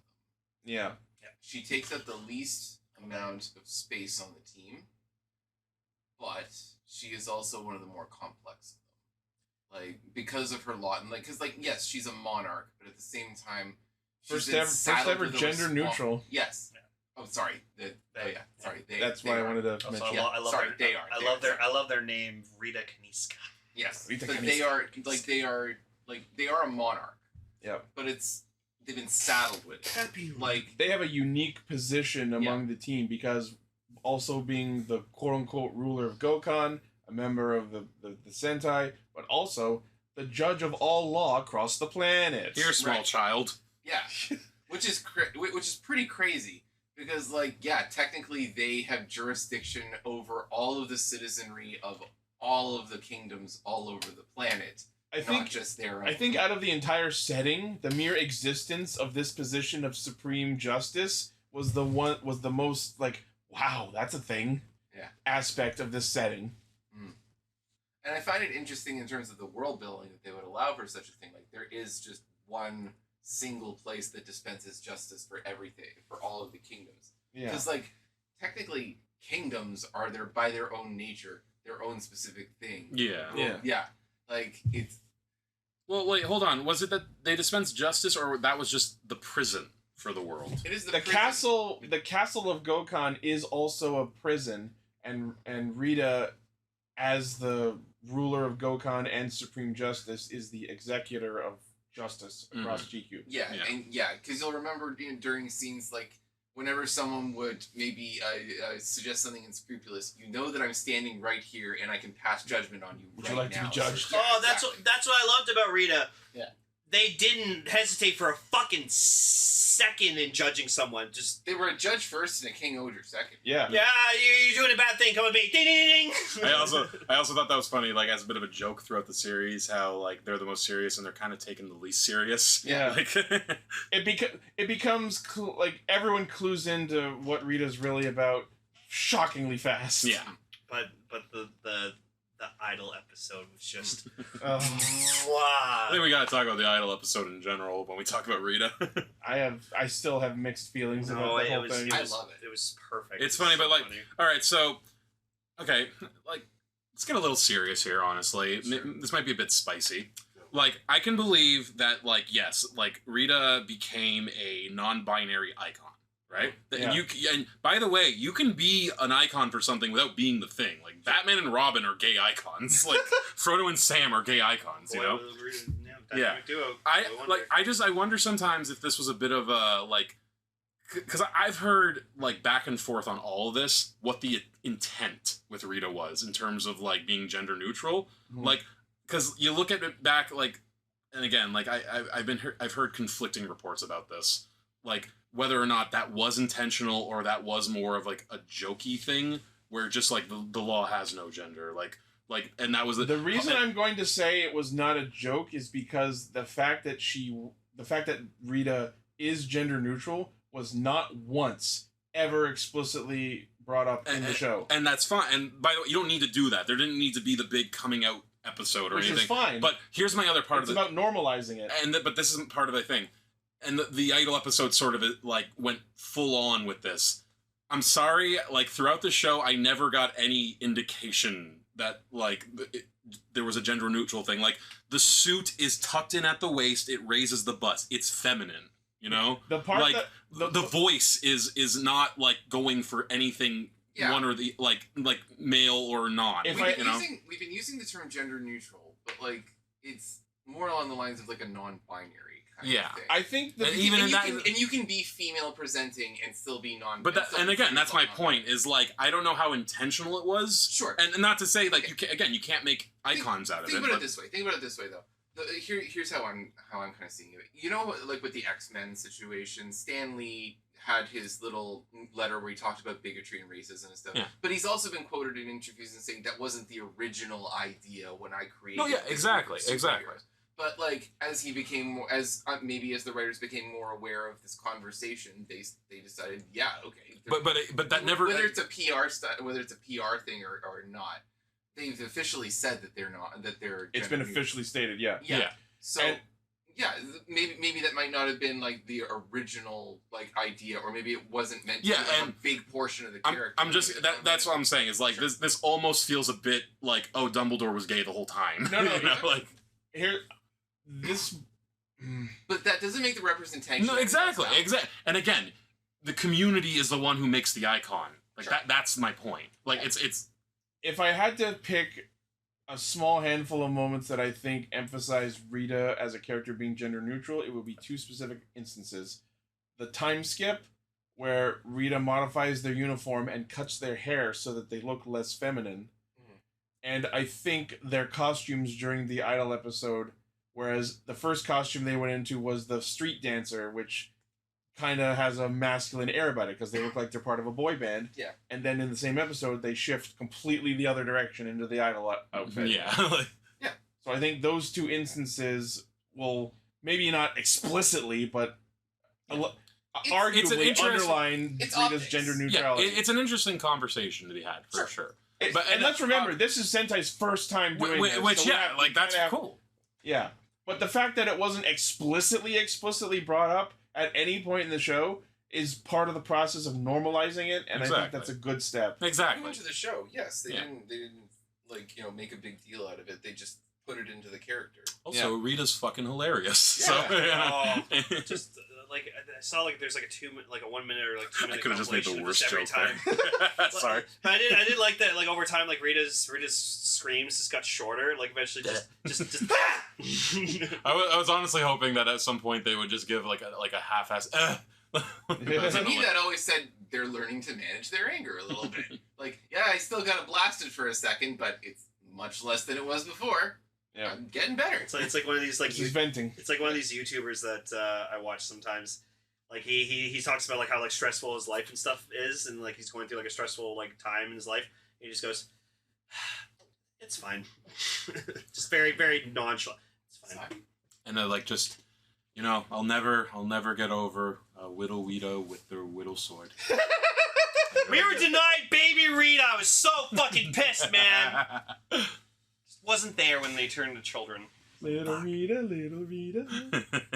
Passing judgment their own way. But yeah, I will miss Rita going ding ding with their own color. Bunk. I sentence you to timeout. Now, 200 years. Now, I'll give you the hammer for being too horny. No, like now that's actually how it would go. It's like I sentence you to timeout. 200 years. 200 years. Now gaze upon my eye of ice. Yeah. And freeze. My Naruto jutsu. Another great thing about Rita is that they were the one to set up far in advance the whole Symbols of Rule plot. Because we saw them use the ice sealing power even before the time slip. Yeah, no, it's like again the Sentai team name. Oh yeah, that was hilarious. So what are we, some kind of Ohsama Sentai King-Ohger? Some kind I of have the whole long name Sentai. written out Yeah, somewhere. like I mean that was hilarious too. How they came up with the whole idea of it being named after the Megazord.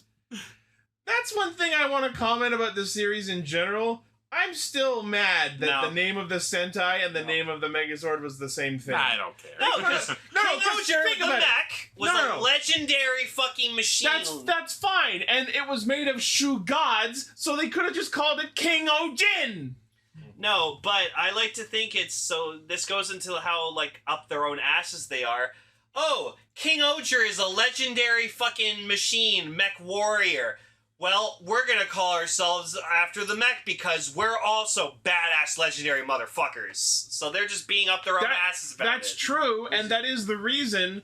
But I just for choose not me, to like that's it. not a satisfactory explanation. I was fine with the mech in the Sentai. I love how with Rita the biggest controversy isn't like the gender politics; it's the naming of the fucking Megazord. All right, I pulled up the full name of the Sentai. There you go. All right. Go o koku koto sama jian taisaku yosen ryaku kyumei butai. Susho Ohsama Sentai King-Ohger. Put that on a shirt, please. Can you fucking imagine? Actually, that'd make a good shirt. It'll be an icebreaker, conversation starter for sure. Also, Just, wow, your shirt's lovely. What does it say? Well, let me tell you about the show. Go! Let me tell you about the show called Ohsama Sentai King-Ohger. do you have 5 hours? Do you have 90 minutes? I can watch this in a day, I think. You could probably kick this in a day. I mean, I've watched Sentai and Rider shows in a weekend before.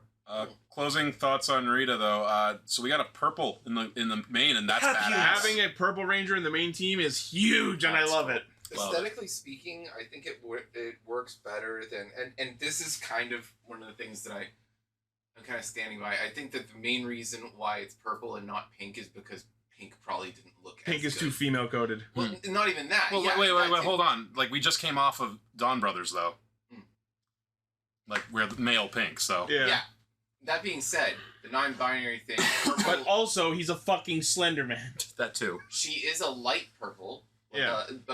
They are a light purple. And purple is... That color combination would be a combination of blue and pink. So... That's an interesting point. Yeah. And also, I think that pink wouldn't have worked on these suits. Yeah. Like, I also think that I truly believe that was a logistical decision. I think that they had a mock-up for a pink, and I think it didn't work. I don't know about that, but it's an interesting thought. Maybe in the early designs for it, but like I do think that like pink wouldn't look good on these suits. Also, but I think that like the purple thing is also another thing going towards their non-binary. Yeah. Also, to answer the Discord, the Japanese word for butterfly, I believe, is chocho. Yeah. So Chocho-Ohger? I chose you. Yeah. That's why they went with the French. Yeah. Papel. Papillon. That's another interesting way that Rita is different from the others, where they all have the Japanese names for their insects, and Rita uses the French word. Yeah. Well, it's all fun and games with the naming conventions with the bugs and stuff. I just hear Papillon, and I just keep thinking of that villain from Buso Rankin. Yeah, Rita, good character. Yep. But now let's move on to the best character. The absolute... Me! Kaguragi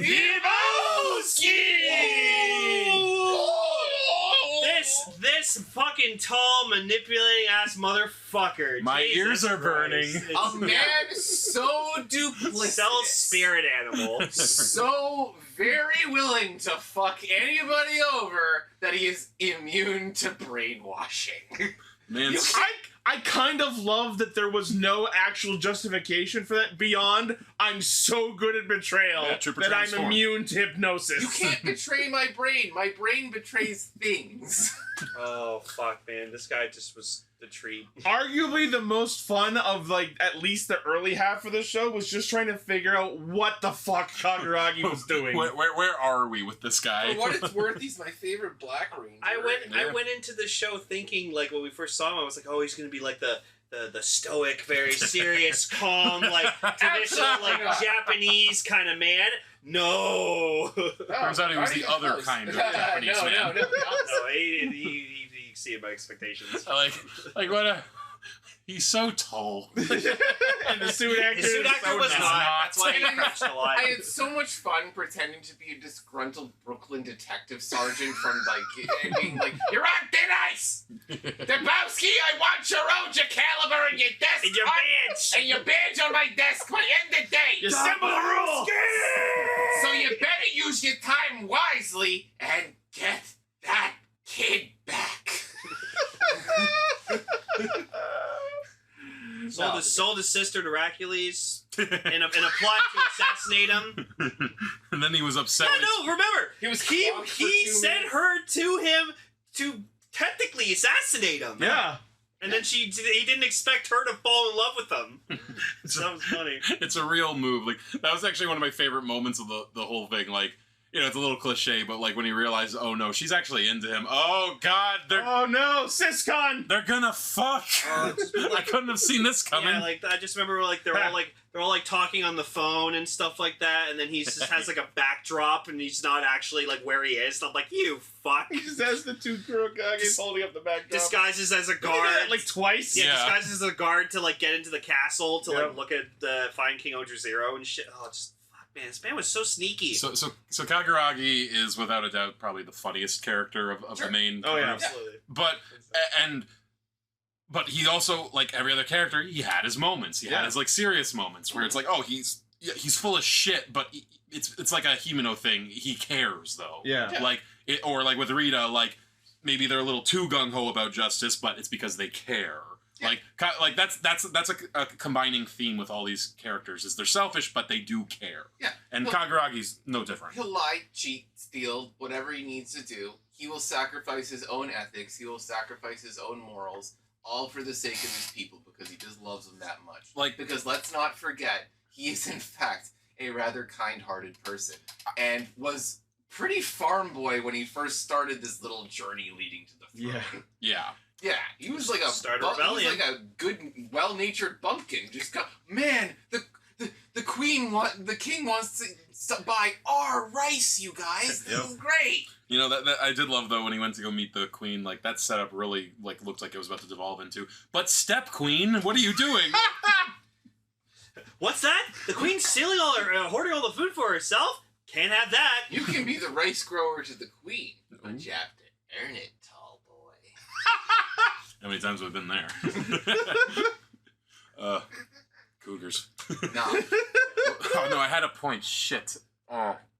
Well, keep talking. I'll come back to me. Well, what I was gonna say, like he is simultaneously the most duplicitous of them, but in a lot of other ways, and in that way particularly, the fact that he is willing to like tarnish his own honor, the fact that he's willing to go against because he's not a evil person. No. He's not doing. Boy, oh boy, I sure love tricking people. Though it did look that way at certain points. Yeah, well, he's having fun. You're right. Like you can not be an asshole and still kind of enjoy like screwing other people over.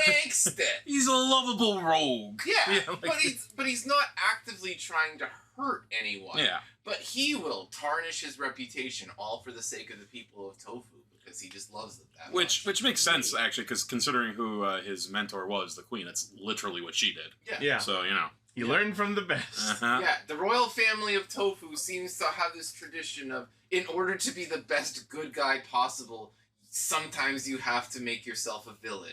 And enrobe yourself in the black cloak. The Discord is calling him Sentai Kronk, and I cannot overstate how much I love that. No, absolutely, it was Kronk. Me.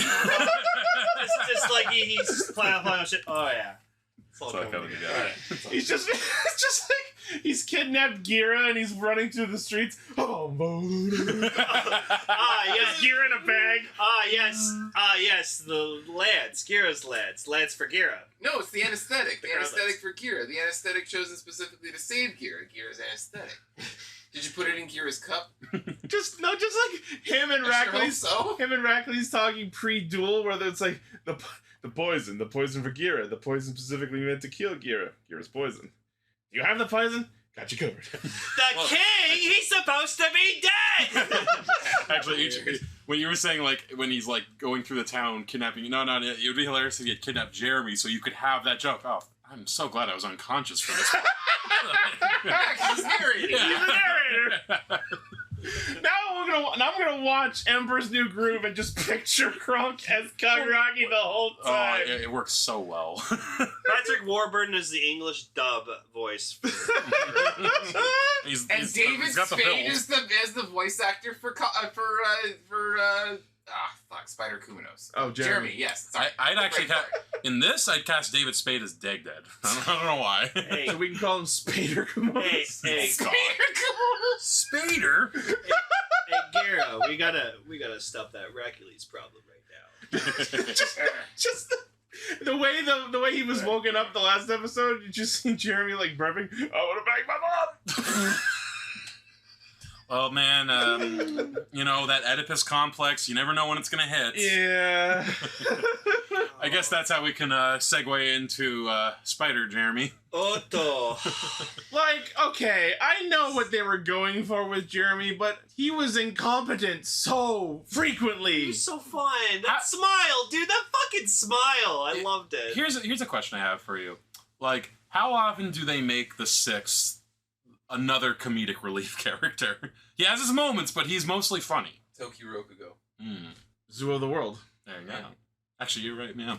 So, yeah, okay. Who is still my favorite Sixth. Yeah? I still think Zoo of the World is my favorite. Still Lupin X Patron X. No, that was the best. Okay, so, like... Who is basically just Jeremy. Yeah. Lupin... X from Lupin Pato and Jeremy. That's probably why I like Jeremy character. so much, because he gives off that Noel energy. Yeah.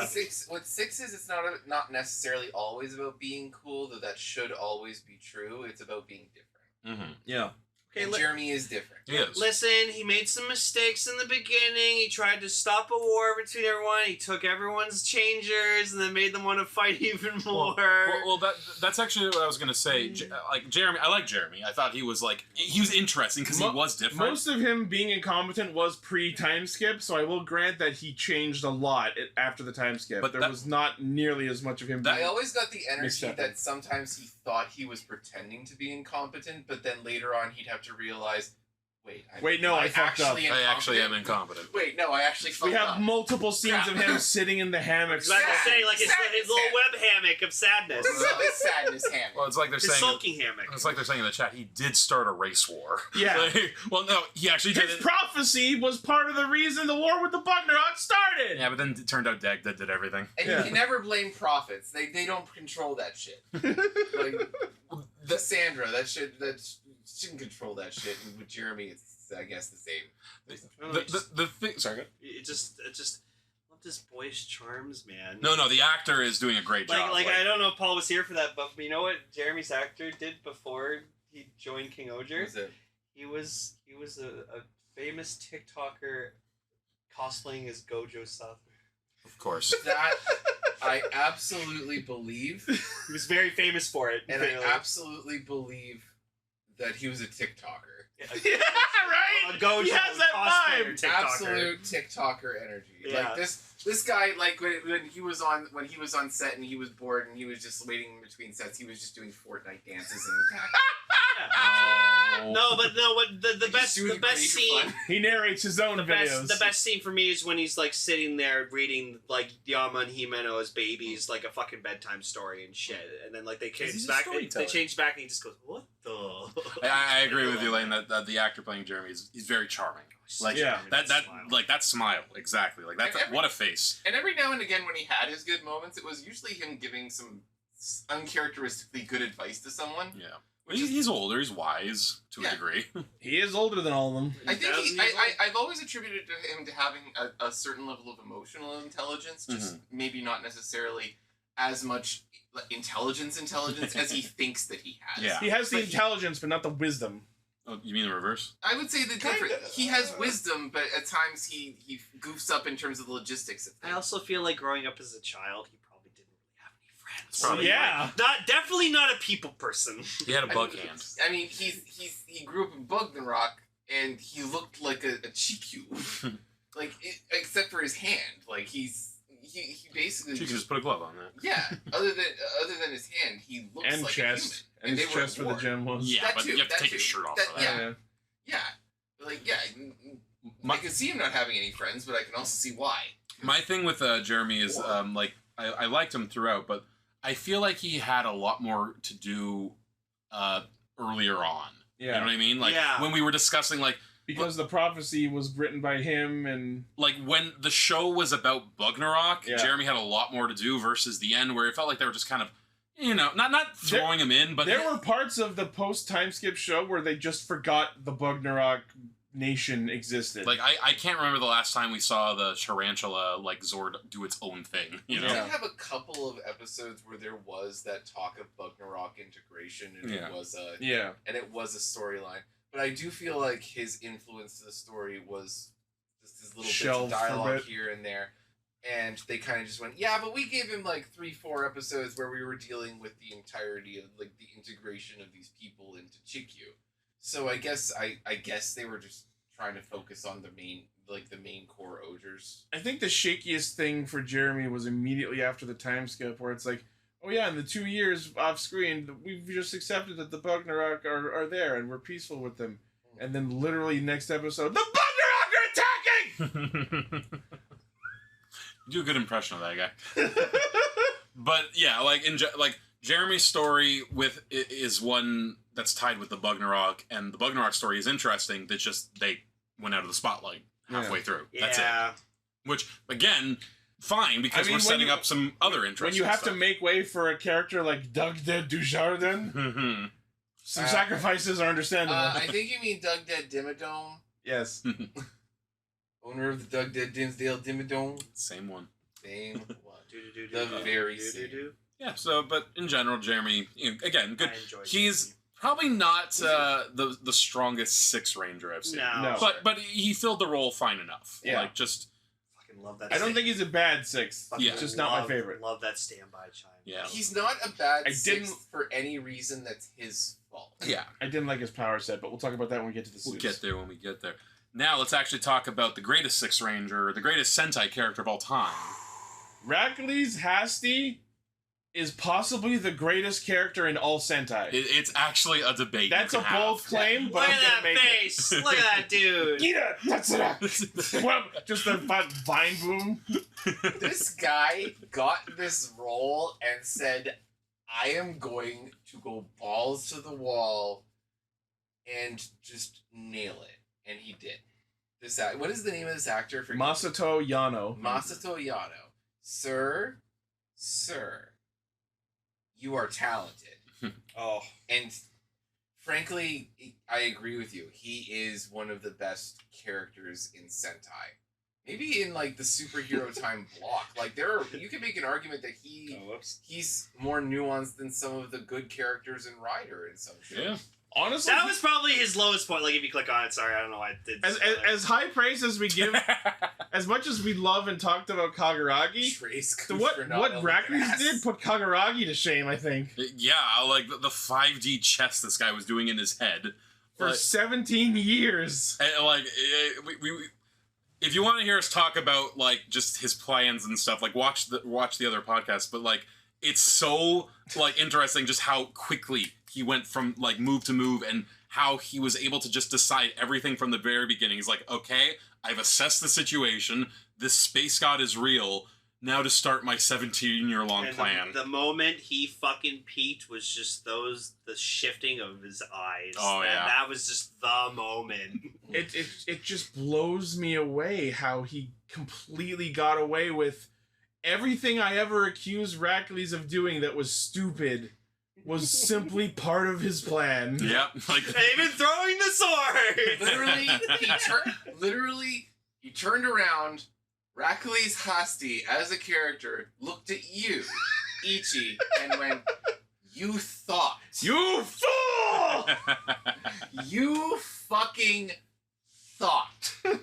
But no! He's also got the most drip. Oh, I remember this. Oh, yeah. I remember this picture. He's this guy. He is the Burger King. We also have to say, like, as good as this guy's acting is, as into the character as we were, the fountain of memes that this guy created, like, oh man, it's a real Palpatine situation where we're just like loving how much this guy is eating it, like he's loving it. Somehow Rackley's returned. This man walks onto a set with a knife and a fork and just goes, scene. Masato Yano was in Agito as who? Interesting. And again, like even though yes, once in a while he is like Sentai acting, there's a lot of subtleties in his performance. I love that, especially with like the way he uses his eyes, like very. Oh yeah. Everyone is doing well in this show, but this guy is on another level with acting. I think. Like he was like a victim of the week in an episode of Agito. That'd be interesting. Yeah. And then he rose up to be king. Yeah.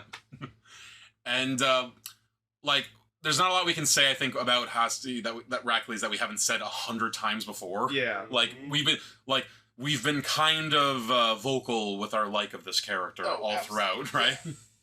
Like for me, honestly, like I was drawn to him from episode 1 because I liked how just kind of like evil he fucking was. Yeah. I was like, this guy just does not give a shit. I'm like, I love it. So like honestly, where he ended up being, like with him just having this plan and not being evil, like I fucking love it. But honestly, even if that wasn't what happened and he just stayed evil the whole fucking time, I would have been on board for it. It just would have been sick. If he had been a straight Joffrey, that would have been fun too. Sure. It's so funny to like think back of what I thought of Rackley's at the start of the show, and like there were times where I had suspicions of maybe he'll turn good, but I remember I was very, very vocal about hoping that he would not get redeemed. Mm-hmm. And I think that kind of is where we ended up. Mm-hmm. He is definitely on the path of atonement, as I said before when we talked about the finale episode earlier. But I think he's far, far from actually redeeming himself. Yeah. And I think that distinction is the greatest thing about where Rackley's character ended up. And that's part of what I was trying to say earlier. Like, we still haven't forgiven him.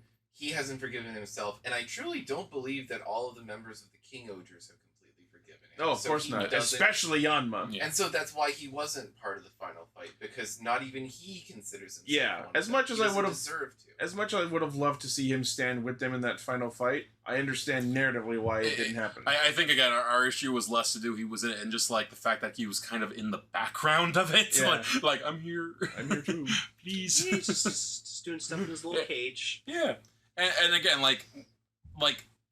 of all the characters in the show, Rackley's probably has the best arc. Probably the only one with a genuine arc, if we're being honest, like from a writing perspective. But it works. It's like, make the original antagonist of the show, not the villain, but like, he was one of the antagonists for sure. And they like took some straw and spun gold, you know? Yeah. Yep. And just, great character. I would say most of the other King-Ohger's best parts of their story are in their backstories and flashbacks. Mm-hmm. The ones that I would say had the most on-screen good narrative would be Gira and Rackley's. Definitely. Like, their relationship with those two also was actually in there. He was actually in that box. It's not a one-to-one, but a lot of the same qualities that I find, and this might be a bit of a cliche comparison, or just to summon this in general, but he's got a lot of Vegeta energy. Yeah. Yeah. Not just in the fact that, like, rival to the idealistic, shockingly strong protagonist sort of thing, but it's also started off as a villain, showed himself to be more complex than anything, had a tearful moment when the King of the Universe, when he talked about how the King of the Universe had oppressed his people for so long and basically destroyed his family, killed his father, and then made him into a puppet. Rackley's is Vegeta. Yes. Confirmed. The same way Doug did his Frieza. Oh, yes. no. Oh. Man, this show isn't good, is it? No, it is good. I'm kidding. The Frieza arc is good. And that arc for Vegeta was good. And I'm saying that only as a pure compliment. I've been making these connections, but I've been thinking that for a little bit. And I was kind of saving it for this. But yeah, that would be my biggest comparison with Rackley's. He has Vegeta energy, and a lot of his story beats echo Vegeta, but it's a lot of the best parts of Vegeta. So I think that's the best compliment that I can give Rackley's. Yeah. In terms of his character. He's very well thought out, not just from a writing perspective. He's well thought out from a writing perspective, but he's also extremely complex. And like you were saying, Sel, the man plays 5D chess. Yeah. He's intelligent, he's strong, and he's shown himself to be humble and very self-aware. He's the complete package. They both married very powerful women. Yes. who adore them and are goals. I'm just so happy Ichi showed me, like, we went back and watched episode 1, and just Ichi pointed out when, like, Gira shows up and you just see Rackley's just shine that little smile. Yeah. He knows. It's like, my brother's here. And it's like, oh, he can do it. Watching the whole show again with, like, the context of what has happened, that'd be interesting. Yes. I think. Mm-hmm. Instead of Boon Boonger, let's watch all of King-Ohger Let's again. watch King-Ohger again. In reverse. My brain can handle it. But yeah. Rackley's Husty. Is he the best gray Power Ranger? Yes. Yes. Oh no, that was There's the not thing. a lot. That was the thing that also made him my favorite character in the show. Was he's the Gray Ranger, fucking sick. Yeah. Do we count him as gray or do we count him as silver? Gray Silver. I think he's gray. Silver shines. He doesn't shine. I think gray is better because he's morally gray, Yeah. which I've said before. His power up form was so fucking hard. So let's keep going with this. I guess we're done with the core Rangers, so I think we can. How long have we been recording for? We're at 2 hours 40 minutes. Damn. All right, let's go through a little faster through these other All right, characters. I just want to say quickly then, Deathnarok is one of the more interesting Sentai villains I've ever seen. I wish we saw him a bit more. I was surprised by how much complexity he ended up with, but it was so condensed into that one episode. Yeah, like don't get me wrong. Most of the time, he's just going, like Got those damn humans. But when you find out like what the reasons are, again, I'm not going to get into that because we've discussed this throughout the show. Mm-hmm. It was interesting to have a truly nihilistic villain. Yeah, who Who wanted to kill everyone. Who wanted to kill everything. Forget humans. As Sorry. Gura, as Gira.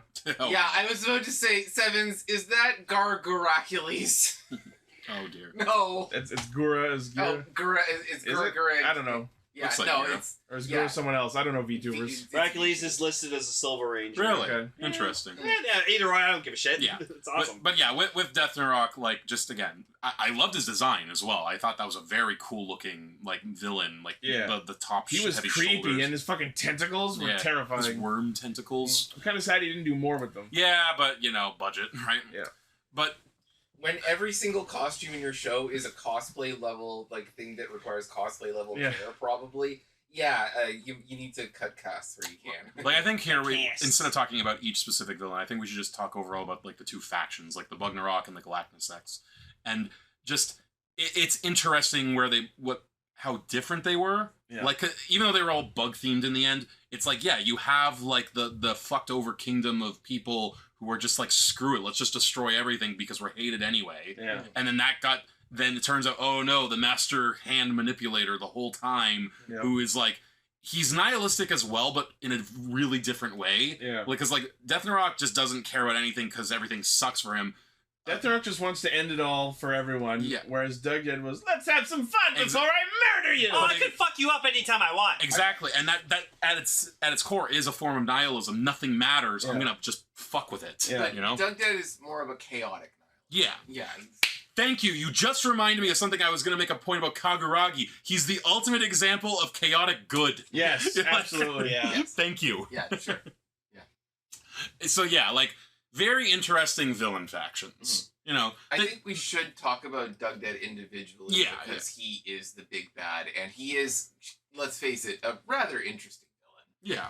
Yeah. For someone whose general vibe was, I'm gonna kill you all eventually, but let's have some fun before I do. It was surprising how much of a in advance mastermind he ended up being. Mhm. Oh, yeah. How responsible he was for everything that happened kinda was shocking considering how little he gave a fuck. His childish demeanor and godlike powers could have made for a bit of a cop-out of a villain, but if he hadn't been shown as competent as he was, and we weren't led to go, oh, yeah, he's this powerful for a reason, Mhm. Then it wouldn't have had the gravitas. exactly. Yeah, we would have had a high power level person to go up against, which is, like, you know, a challenge and, like, a threat, and it's But no more than narratively any other doable. Sentai villain. Sure, exactly. He leapt out of the box by, yes, being something that is a little cliche. He's that childlike god. I compare him to Joffrey, basically. Yeah, there is a bit of He's the immature, psychotic, psychopathic, like, I have all the power in the world. Watch me abuse it. It'll be fun. And to kind put of the thing. JRPG back into this, as the Discord is saying, he's Kafka. Yeah, he's Kafka. Kafka. He is absolutely Kafka. It also, like, from a He's also storytelling Frieza. perspective, Yeah. it was, I'm so glad they made that choice of, like, no, this guy is way more dangerous than Deathnarok. Like, Oh yeah. and the Bugnarok in general. Like, The fact making that him, Deathnarok was murdered by his underling. yeah, making him that OP busted, and also, like you're saying, like, basically a child, which, again, that was something I really enjoyed about the Jesters in general, was how these are kids. Yeah. Like, they have the attitudes of children, which that's creepy. Yeah, like, imagine, like, you remember that line, God's a kid with an ant farm, he has no plan? God's an ant with a human farm. Yeah. He has. Yeah. Yeah. That's what happened. Yeah. It would have been the greatest thing ever if by the end of the show his master plan to destroy the world was a giant magnifying glass. I'm kind of sad we didn't end up It's there. like, how great would that have been? Like giant dead up I mean, there. that shot of him with the giant fist was basically him going to squish humanity. That's true. It's like, I see you. But yeah, really. Also, something design-wise about the villain factions I really liked. Like, we started with the Bugnarok, like, dark, grimy, like subterranean. literally worms, right? Then you go to the Galactic and it's Very like sleek. shiny and like, Very sleek. yeah. Yeah. Like, Sleek, alien, esoteric. still with a noticeable bug theme, though, It took which me was so... Harder to find bugs. It took me so long to fully process how Doug Dead's head up You were existed. talking about amber. Yeah. I think it's interesting that it's encased in an orange. Yeah, that feels was the point. intentional. So he was Yeah. a bug trapped in amber. Yeah. And That feels eventually intentional. they got it out. Also, we're just ripping off Jurassic Park, too. Well, a bug trapped in Well, we did amber get a cure- gave rise to a miraculous And technology. we did get a Kyoryuger crossover. Yeah. But yeah, good. Like It was scary. the jesters and Death Narok. Well, I guess he was also a jester anyway. Yeah. We said before they're fun. Like they are Sentai generals, and they don't really go beyond past that, with the exception of Kamen, because holy shit, like And maybe Grody. maybe Grody. Yeah, Grody was fun. Yeah, in that I was going to sense. say before, Also and I couldn't responsible fit for it. that. I couldn't fit it in as the conversation kept going on. But do you know who Kamijin has the same energy as far as I'm concerned, in terms of being a villain? Hmm. Hans Landa from Inglorious Bastards. Really? A little bit. That's funny. He can be very jovial, very silly, but oh man, his cruelty when he comes out. That's true. And when you see, and I mean, Hans Landa was killed in an incineration. No, he was. Hans lived. No, he had the swastika treatment. But no, but I'm talking about like the jovial thing versus the cruel. I get what you're saying. You're right. Like, because he was cruel. That was interesting about him. Mhm. But like, again, he had that child demeanor, which again, just when you find out that they're all kids, like not literally, but like they all have like kid coding. That was interesting. Also, just quick note about Kamajim. Another thing I was super excited to be right about was us correctly calling that Boshomaru was him in disguise. Yeah, that was a good Castranger moment. Mayor Mayhu. Yeah. Yeah, just again, stuff we've said before that we don't need to repeat. Yeah. All right, let's burn through the retainers real quick. Duga, surprisingly interesting character. Yeah. He had the most character development of all the He retainers. started out as just a crony of Rackley's, and then just seeing him side with Gira and grow into an actual character was very, very nice to see. A man who genuinely cares about the kingdom and the people. Yeah, I mean, the man fucking flew across the earth holding onto a sword. Yep. He's pretty fucking tough. Oh yeah. Duga is canonically the strongest human. He's the Krillin. Yeah. It's a Krillin Shugods. I'm so sad about him and Boshomaru because I kind of got the vibe that like they were actually friends. Yeah, like again, Like real brothers in arms. Yeah. that whole like attitude of like I love Boshimaru's that like moment. death Like, affected dual them. blades are back together, and I'm like, oh my god. Yeah. Shiokara, fun. That's all I can really say. Yeah. Shut up! Sebastian, best character And like, in the show. and like, it's interesting how he used to be like this really like fucking like tough ass motherfucker, and then you just saw Yama, and he's like, "You're so fucking cool." Yep. Sebastian, best character in the show. I'm fantastic until we actually found out that who he actually looked like. I'm glad we got that Sebastian, payoff. only 22. Only 20. out of all the bits of the show, this was the funniest one to turn out to be completely factual. that was hilarious. Absolutely. I'm actually 24 years old. It's special makeup. Oh God. You are serious. the best part was like how like with him was how committed to the bit the actor was. Yes. Honestly. Yep. And again, Fat Sebastian is the best thing ever. Yep. Like, so I was so happy to find out that I was correct in sensing that Morphonia had some shit going on. Oh yeah. Yeah, she's born from criminals. Turned out she was the child of Gokhan criminals, and she's the one next in line to be the Supreme Justice. God, her work attitude is so fucking relatable. Same. Just sometimes you just get like something and you're just like, oh, I don't wanna! fucking Plant Zero, oh, man! So much paperwork! Fuck! Like, I got carpal she's the type tunnel! of person that you're trying to like shake out of bed. She's like, 5 more minutes, Rita! When you live somewhere that cold, you never want to leave bed. Right? That's why that one episode where she was like emigrating to Tofu, it's like, bye-bye, Gokhan! yeah, she fucking hates Kiss how my cold ass. it is. So long, Stink Town! I think out of all the retainers, she was my favorite one. Yes, That absolutely. being said, that girl was walking around in mostly just like a fantasy cloak and a fancy hat in Yeah. fucking Gokhan, and I'm I just couldn't like, even you are imagine. you and Rita are the most underdressed out of everyone. If anyone here. has a you must be tough as shit to be able to just stand here like that. If anyone has a picture of what her actor actually looks like, I'm curious because like Yeah. she wore a lot of clothes and a fucking like silver wig. So I want to see what she actually looks like. Chat, we were talking about that a while ago, how Kamijin's staff was a big nail. Yeah. Like, it's because he's Oh, I He's also pinning down the bugs. Also, I just love this.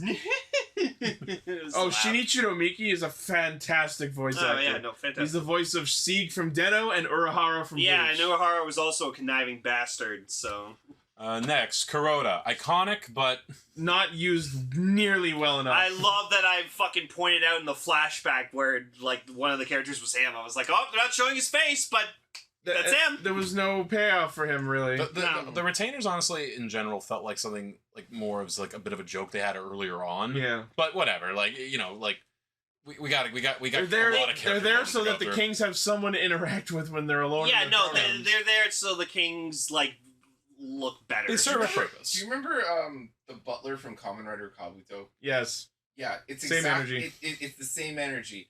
Relevant to the story once and only once, really, but consistently good character that is memorable and is helpful to the character that they're meant to be. So I don't even know if I can pinpoint one moment that Kuroda really did anything significant. no, Kuroda's the exception. Other than that one time when he, and it's a very small moment, but at one point he does actually restate to Kaguragi, we need you to lie, cheat, steal, do whatever you have to do in order to keep us safe because you're our king.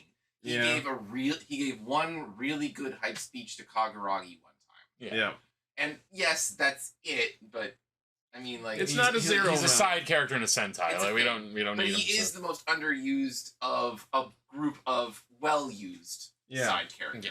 So And I'll say that. I'm sure a big part of that also comes from the fact, like, we can't see his face, so, like, they probably didn't want to overuse him. That is a big part of it, but I think the more significant factor is the fact that his role as the character who interacts with Kaguragi was largely occupied by Suzume. That's true. Like, Suzume ends up overtaking that role, so... And let's also face it, Tofu is probably the more underrepresented of the countries themselves. Yeah. Narratively, we didn't spend a lot of time in Tofu.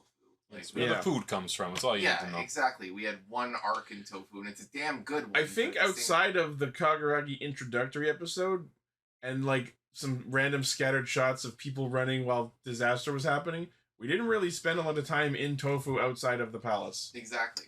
Yeah, and we learned the least about its citizens. And I guess we're just supposed to, they're a bunch of farmers. Yeah. Like, what else do you The need country to of know? agriculture. But that also means that Kaguragi and his faction were the least represented on the team narratively. Kaguragi more so, like, he was more so narratively represented. Kaguragi made But up for as- that with his significance in the actual plot narrative rather but than as the an setting narrative. As an individual, whereas, like, Cell, you were saying, we can tell an Ishibana, like, person when we see one, and we know how they'd act, whereas Tofu citizen... I feel was the same, honestly. Really? Well, yeah, because they all wore the things. Well, like... if we're talking about the Kurokos, sure, but we're talking just like general citizenry. Oh, yeah, I don't think we really saw them, no. No. We saw like that one farmer guy who was like, Kaguragi's betrayed us again! Yeah, again. As he does every Tofu's Wednesday. version of Goroge. And literally the rest of Tofu, like, every single citizen went, no shit. And the last retainer, Gero Jimu.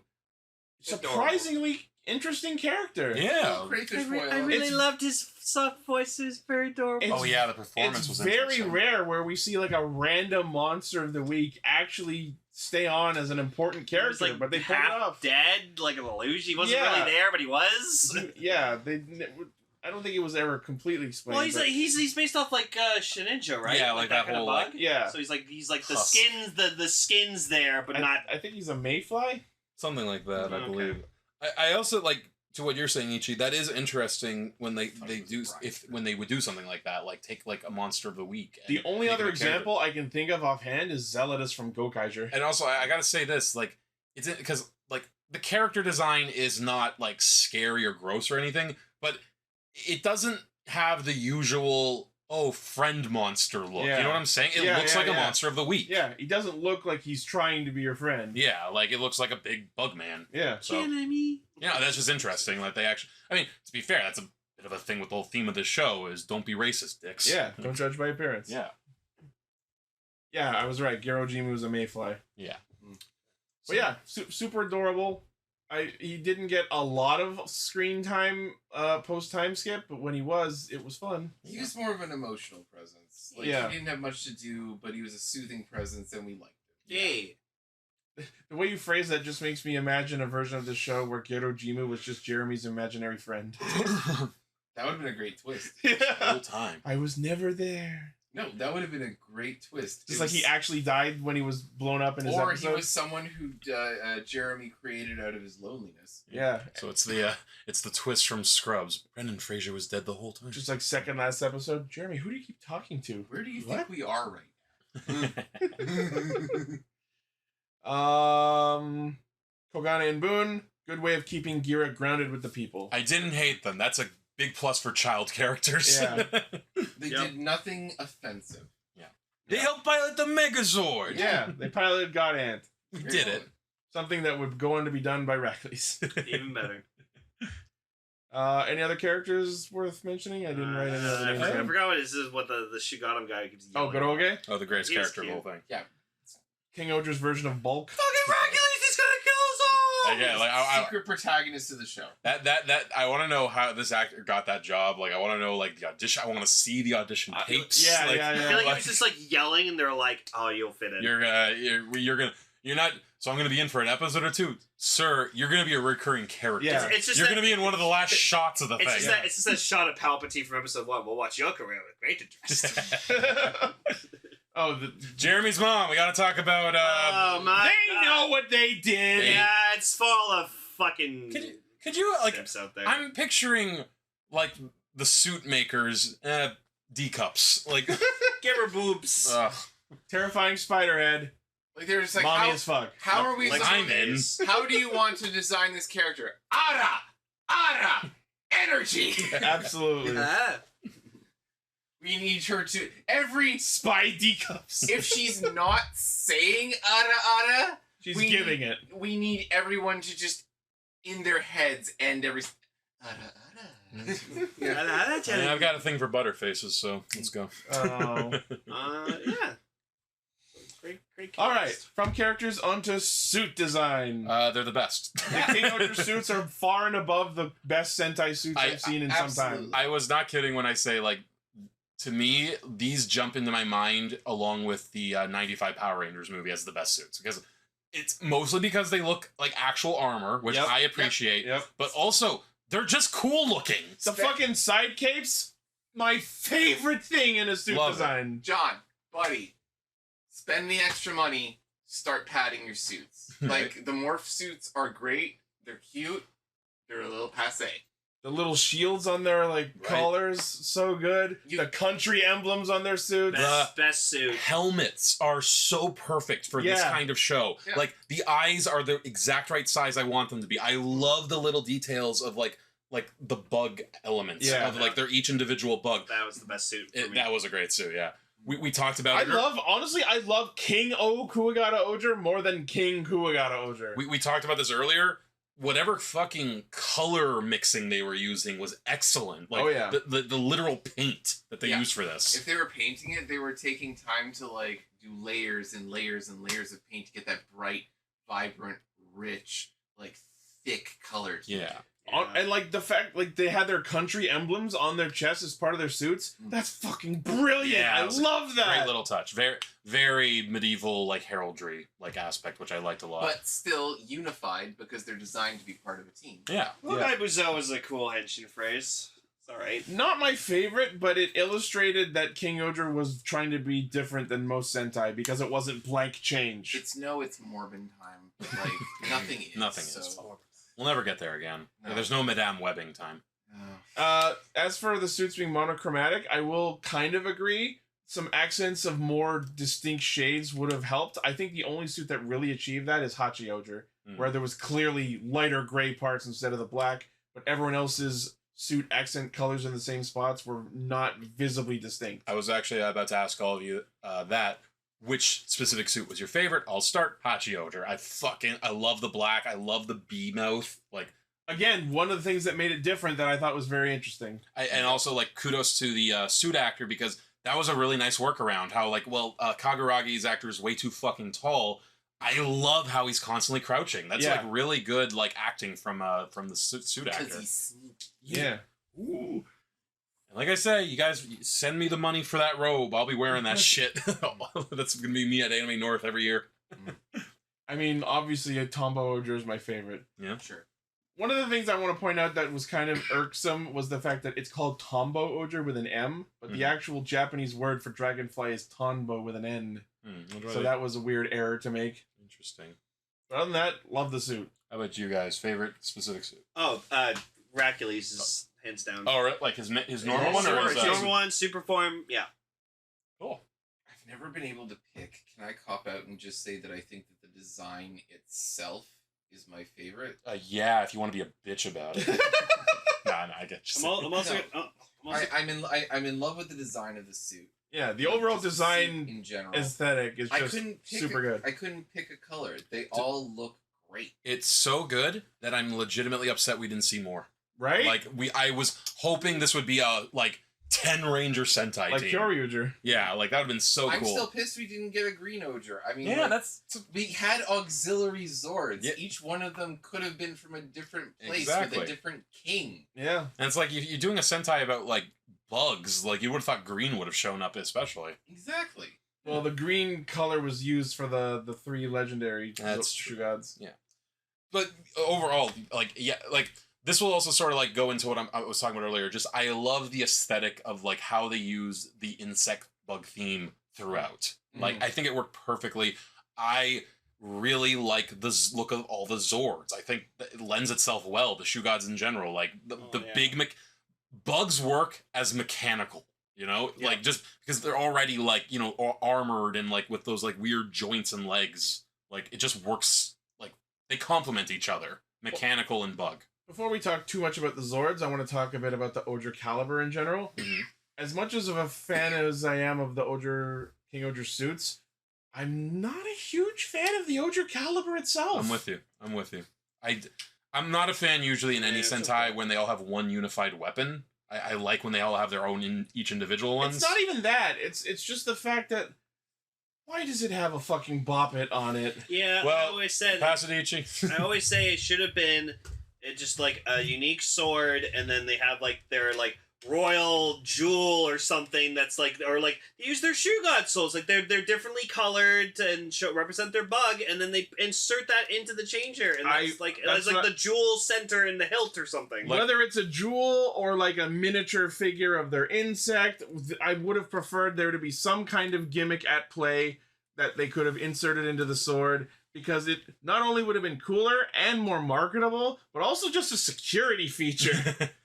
Here's an idea for you. What if it was literally, and I'm holding the sword for the people at home, what if it was literally, the sword is kind of basic looking, and the thing you insert is literally a piece of the bug like this? Yeah. So in pull or in twist. You insert it and then activate a unique bop it switch gimmick. Yeah. That I would have been fine with. So a Kabuto's actor. Because I'm just personally also a fan of whenever the morpher is in 2 pieces and you need to together. Yeah, and a perfect example of what I'm talking about is, funnily enough, the Oger Caliber Zero. Yes. Much better design. As much as I'm usually a fan of silver over gold, design-wise, the Zero is a far superior design. I also prefer the Zero, yeah. You better make a memorial of this motherfucker, I swear to God. Will that be the sword you get? Because I'm getting the Rodney Kruger sword. I like to think I'll get it, yeah. That's something we all got to talk about. Not now, one day. And even the show itself has some sort of irreverence for the design of its own henshin mechanics, because it was literally 3 episodes in when we decided to skip half of the morphing sequence. John! They only did it when it was, like, dramatically necessary. Yeah. I think they did it less than 20 times. Yeah. Like, again, overall, like, the idea of it being swords, I was like, hell yeah, like, we're doing a Game of Thrones thing here. Like, of I course it's gotta be totally am swords. fine with sword changers, but, like, this specific design I think is horrid. For how... Okay, let me ask you this. I don't think it's How much of this is Not bad. because of how good everything else is for you?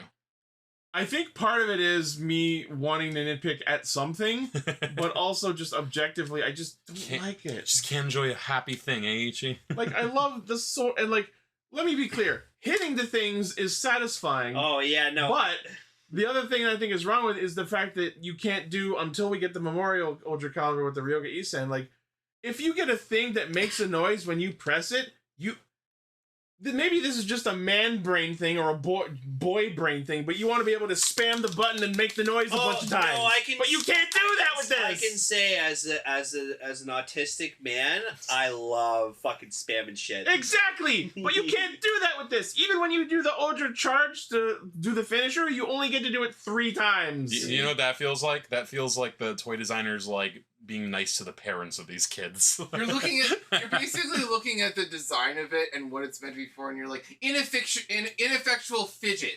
Yeah. Yeah, it's a terrible fidget toy. Yeah. Sword mechanics, yo. Oh man, but yeah, I like the Odra Caliber. I see where you're coming from, and yeah, maybe the thing in the middle of the hilt should have just been the bug that was corresponding to. Yeah. I don't hate it, but yeah, I don't hate. No, I like the sword. I said I phrased it harshly earlier, but I don't actively fucking hate it, or else I wouldn't have bought it. I like the Odra Caliber. 2 of them. I just think we could have done better. Sure, I like the Odra Caliber, but I acknowledge your points. Okay, Yeah. that's all I ask. Yeah. Anyways. King's Weapon. I love it.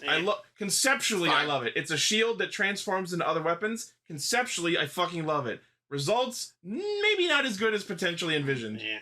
Especially the toy version. Yeah, well, can't get them all, I guess. It wasn't nearly used as much as it could / should have been, I think. Again, except for Himeno. Like, it's like Yeah, that's why Himeno gets extra points for most creative and frequent use of it. Like, I gotta be honest, like, I couldn't even, like, name the rest of them for you. Like, what? I know there was a bow and arrow one. And, yeah, Gira had the sword mode, Yama had the gun, Rita had the bow, Himeno had the scythe, and Kaguragi had the claw. Yeah. Very red dot. So, I mean, those were neat. The Fangs of Defiance, though. Like, That was so cool. Great visual. Love it. Yeah. And as much as it doesn't really count as a super form for the others, one thing I want to comment suit-wise is I'm kind of sad the others didn't get super forms. Yeah. Which, I was really hoping to see, like, king versions of everyone. Wouldn't that have been something else if they all shared the lance at, like, one point? Yeah. I phrased that weirdly. That would have been narratively good because, like I was saying, they're all protagonists in their own mind. Yeah. And that would have been narratively good if each of them, like I was saying, any one of them could fulfill Red Ranger duties. Then in all of their personal episodes, yeah, each one of them gets the crown once. And let's also think about the fact that, and I'm sure I mentioned this before, but like when Gira or Rackley's went into the king form, they take the crown, put it on their helmet, it fuses with their helmet, but then the crown reappears on the crown lance. What's stopping anyone from taking this second crown and giving it to someone else? But Magnets. it can only be used by a Husty royalty. Well, then let's see Gira and Rackley's both using it. I am Shut actually... up, nerd! That would have been cool if we did get to see them both as gold. Right? Like, that would have been cool. Both in king form for the final fight. Ah, well. But... But yeah, Ryoga Isen, very cool. Love that fight. The fact that it was, like, it took effort and damaged them to do made it, like, a not super OP busted thing. There were consequences to it, narrative significant, and it helped to illustrate how Gira was healing better than everyone. Rules of 3, those fights, right? Yeah. Okay, yeah, the Zords. The Shugods, super, super interesting. The fact that they ended up narratively significant and they were actually living, breathing creatures inside of these robot bodies. Very cool. I wouldn't put it in my favorite Megazords. Maybe top 10, but not top 5. You do always say you always hate when blue gets the shaft for being a weapon. The fact that the blue and purple Zords were just the sword, and then they end up just like on the back in most of the higher level combinations, such a shame. I like the Megazords in this. I do. I wouldn't call them my favorites. I love the Zords. The Individual ones? I love it. Like I was saying this earlier. You make bugs robots, it works. It just works. Yeah. Like, it's so cool looking. Like, I would never, if I own these, I would never make the Megazord. I just have the bugs. Have them spread out in your room. Hell yeah. I'm going full big. Turn your bedroom into a scavenger hunt. Yeah. I'll buy you a set of Kabuto Zectors. It's the same thing. Yeah. I love my Beetleborgs. On the other hand, Caucasus Castle. Holy fucking shit. You make a Zord out of a castle and I am so down. Here's your carrier Zord. And I was saying this, like, that genuinely, when King Caucasus Megazord, like, happened, is one of my favorite moments in Sentai. Yeah, absolutely. Like, holy shit. That was the music. I'm kind of glad that we didn't... Well, they did kind of have, like, a second moment to it when, you know, Daigord came back. But, like, the fact that that moment of the debut of King Caucasus, I feel like is a moment that was not paralleled. Yeah. Helps. Yeah, no, like, that is one of the best Megazord moments in the franchise, period. And the fact that it is literally bigger than all the other Zords, even God King-Ohger, until it goes Tengen Toppa. And also, like... The castle literally shrinks down to make God King-Ohger. And I just love, like, just how it keeps getting bigger. Like, it keeps growing. Yeah. Like, and I always loved, like, when Gira was inside, how he's just utterly panicking. Oh, my what's going on? That is my... I know Zord Cockpit is a really specific and esoteric thing to have a favorite of, but the cockpit of King Caucasus is my favorite Zord cockpit of all Sentai. Cool. It is pretty cool. It is the throne room of a castle that transformed the fucking mural that was like the prophet, like the prophecy, which was a large part of the early show's narrative, just like goes vroom, and folds over, and the throne just converts into a fucking cockpit for a Megazord. And again, Gira's full on going, ah! my favorite mech moment is when he just goes big and then fucking lasers all those fucking Shugods in the planet. Yep. That was just fucking sick. I was not expecting that. So yeah, the Megazords are cool. King Caucasus Megazord, That's I love. neat. I love the Zords. I love bugs. I love bugs. They work. King-Ohger Zero, also very awesome. What's everyone's favorite Zord or Megazord? King Caucasus for me. Yeah, King-Ohger Zero. Honestly, individually, I do. Whenever Hercules piloted, I liked. Yeah. God Ant, piloted by Hercules. I didn't even like God Kuwagata as an individual Zord. It's cool looking. A lot of the community will say their favorite was God Ant. I know. Yeah, my favorite individual Zord is God Cobb. Yeah, those three were cool too. Those like the cannon. Also Hopper. So that's what we got to get next, Ichi. Oh yeah. And you gotta get the tarantula. Yeah. Tarantula I also liked. I liked his Spider Jerusalem glasses. I liked his night vision goggles. Yeah. That was the part where I started to not be such a fan of the higher level Megazords. Just having Tarantula just be strapped onto its fucking back. Yeah, oh yeah, like. But they did use it in the final fight. They like the arms. Sure, I mean, if it's good enough for Dragon Zord. It served a function, sure, but aesthetically, I didn't like the look of. No. We flattened out the spider on your back. I'd agree that it would be better looking if it didn't look like the tarantula was getting their fucking what's it called? What are they called? Hapschmear. It was so clear, even in Extreme King-Ohger and all subsequent combinations, that it was just a pair of shoes dangling over their shoulders. It looks, unfortunately, a tad sexual. Like, or just like, again, it looks like they're in stirrups or something, like legs up. Like, Yep. But, you know, overall, like, the bug theme, they went with it, and it worked everywhere. Sure. Like, I think. In general, like, sorry? I was just gonna say, I liked when they had the Kyoryugen stuff. And King Kyoryugen? I didn't like it. I liked it. I liked it dancing and stuff.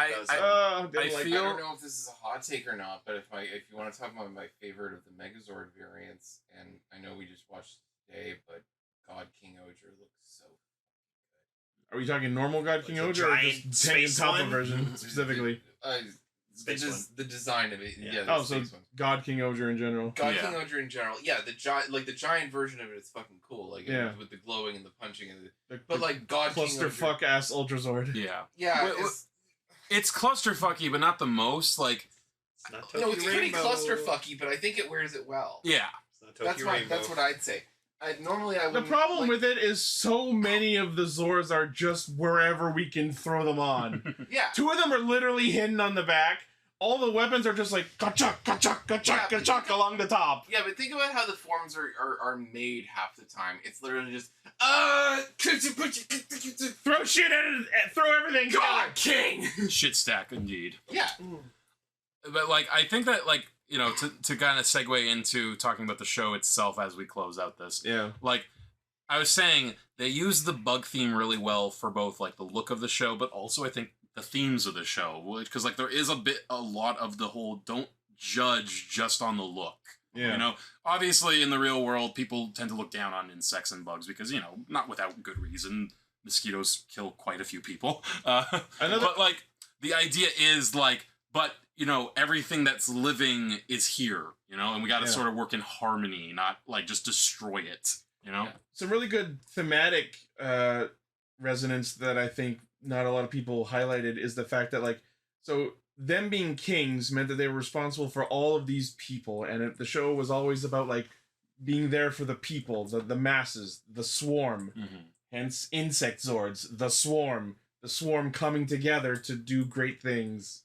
And usually, like, in a situation like this, like... I would say hive over swarm. Same thing. Well, it was more than just bees. No. It was a swarm of different insects. You got a point. Plus, hive would imply that they were like a hive mind, where the point was they were all different, but they came together anyway. I was more talking about just community in general. Well, colony would be the word, actually. Colony, yeah. Sure. That's a word I was... A colony of ants.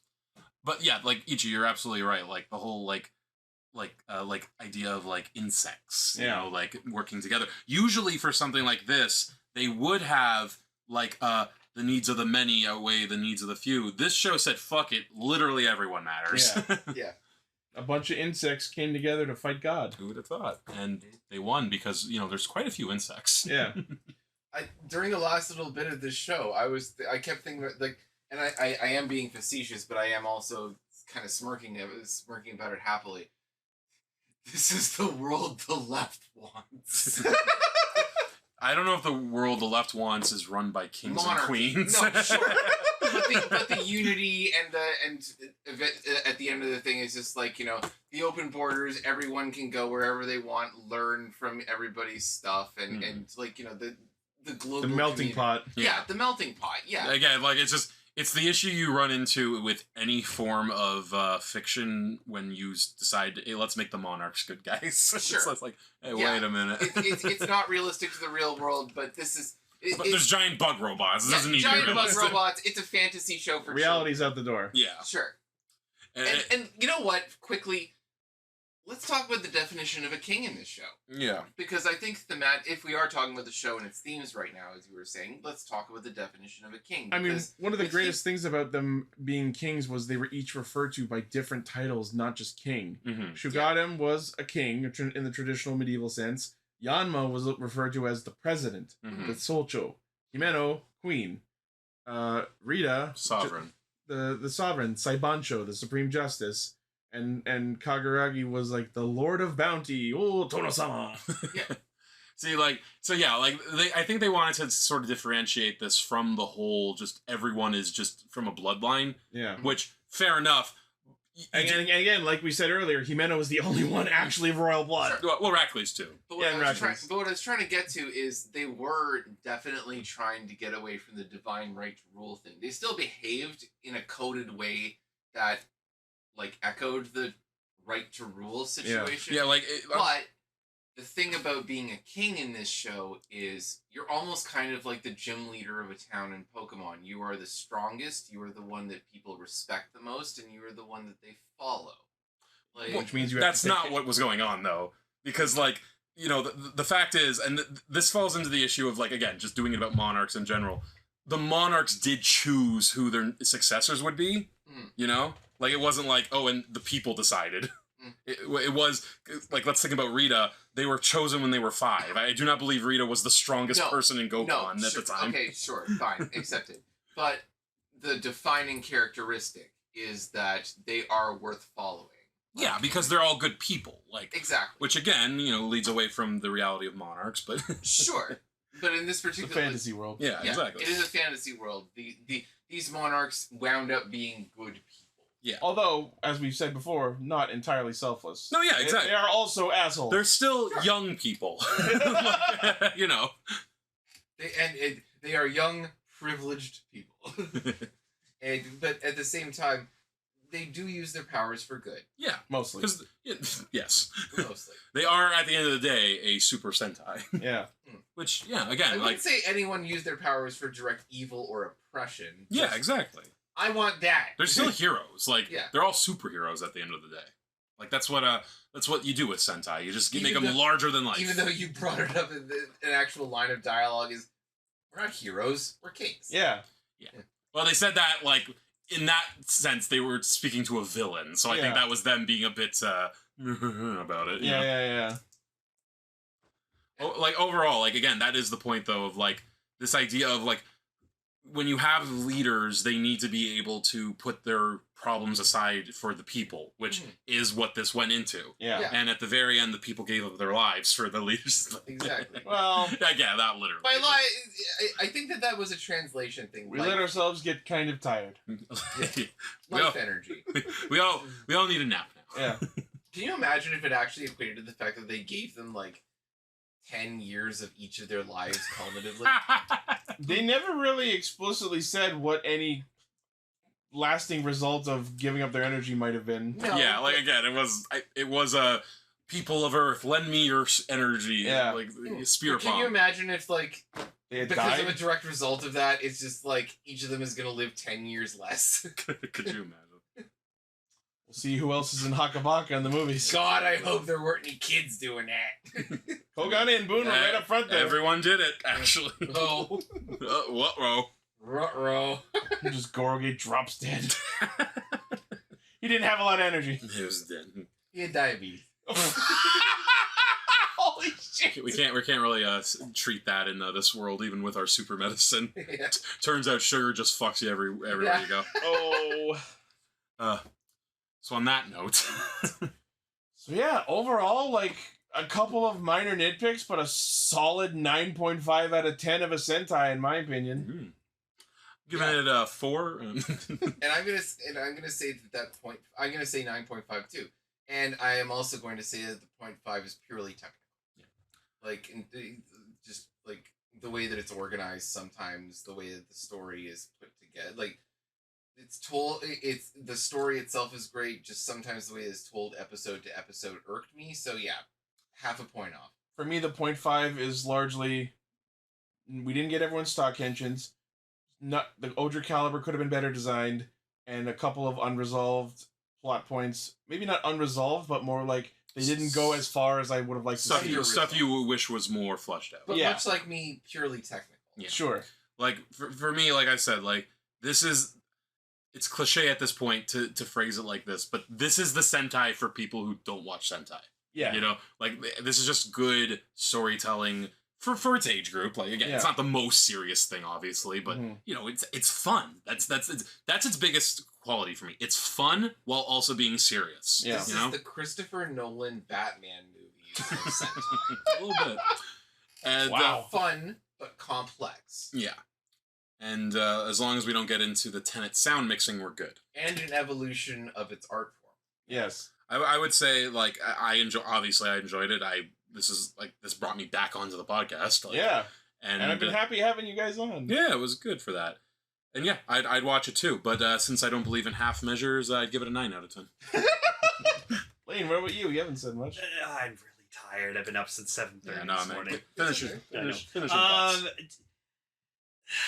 It's a really good Sentai. It's just a lot for my brain to handle because, like, I like the chaotic funness, weirdness that was Dawn Brothers. That's why I really, like, loved it as much as Ichi loves King-Ohger because it was more what I enjoy out of stuff. But like, again, I loved watching you watch it more, and it's a really good Sentai. We'll miss it and stuff, but it's a lot to take in. We all have, It's no And doubt. I will say, we probably have the longest episodes of Castranger to date because of this show. It was really cool hearing you guys just go in fucking depth and just dig in as much as you possibly could. We dug to Bugnarok. It was very awesome, and like I said, I wanted to get you this because like I love you. You're my best friend. I love watching you watch the show, and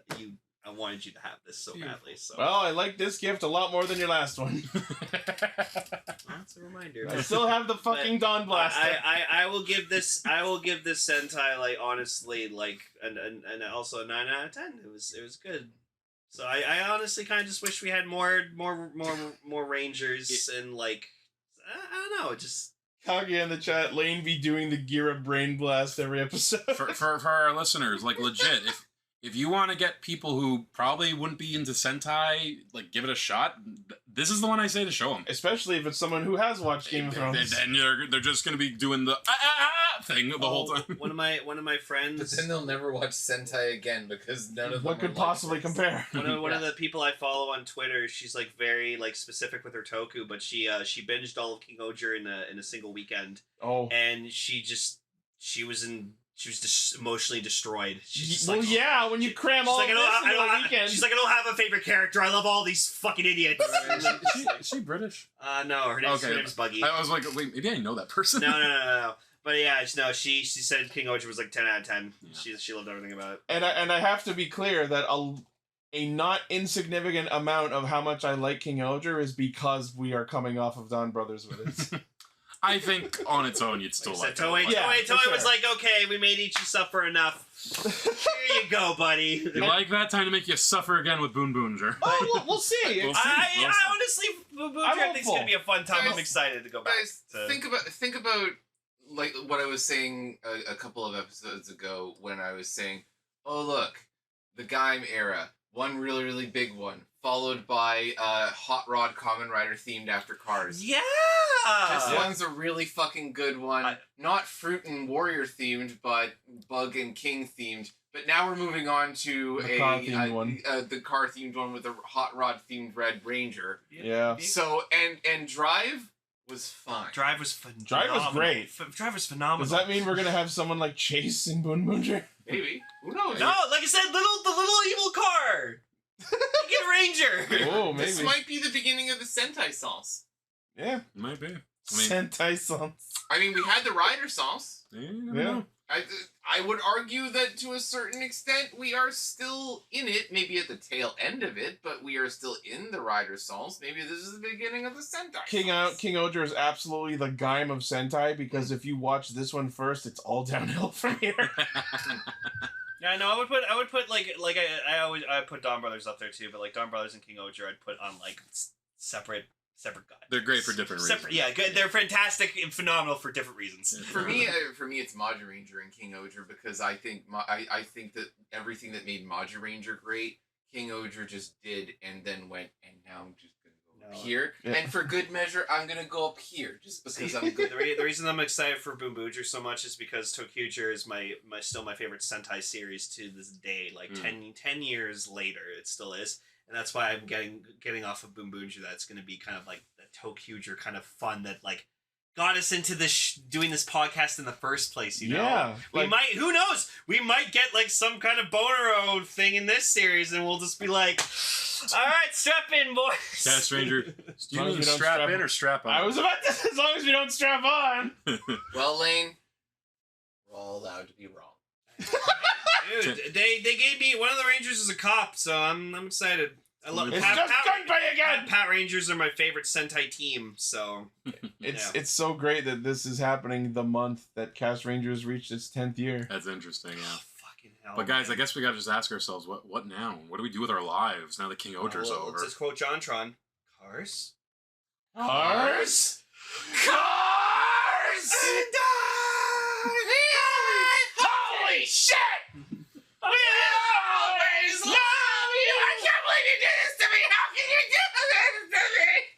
Castranger could be on for 100 more years. We will never not quote John Tron.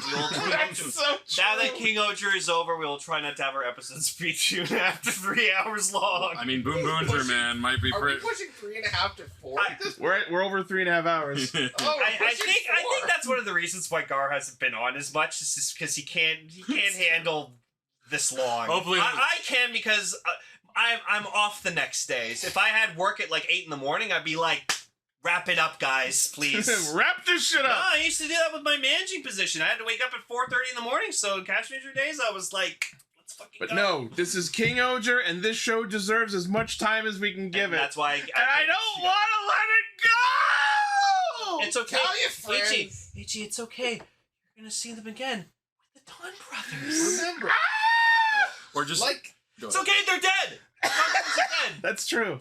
I said, Ichi, we'll only seldom King-Ohger in this town Yeah. again, but we have a couple more opportunities to King-Ohger in this town again. You'll never stop the Ogers. Or- Have no fears, we've got stars. We're gonna be cinema. So Or Ichi, you can do what I'm... King-Ohger Returns movie, let's go! You can do what I'm gonna do to cope with the lack of King-Ohger. Like, I'm just gonna start doing, like, fan fiction of King Deathnarok the Ninth.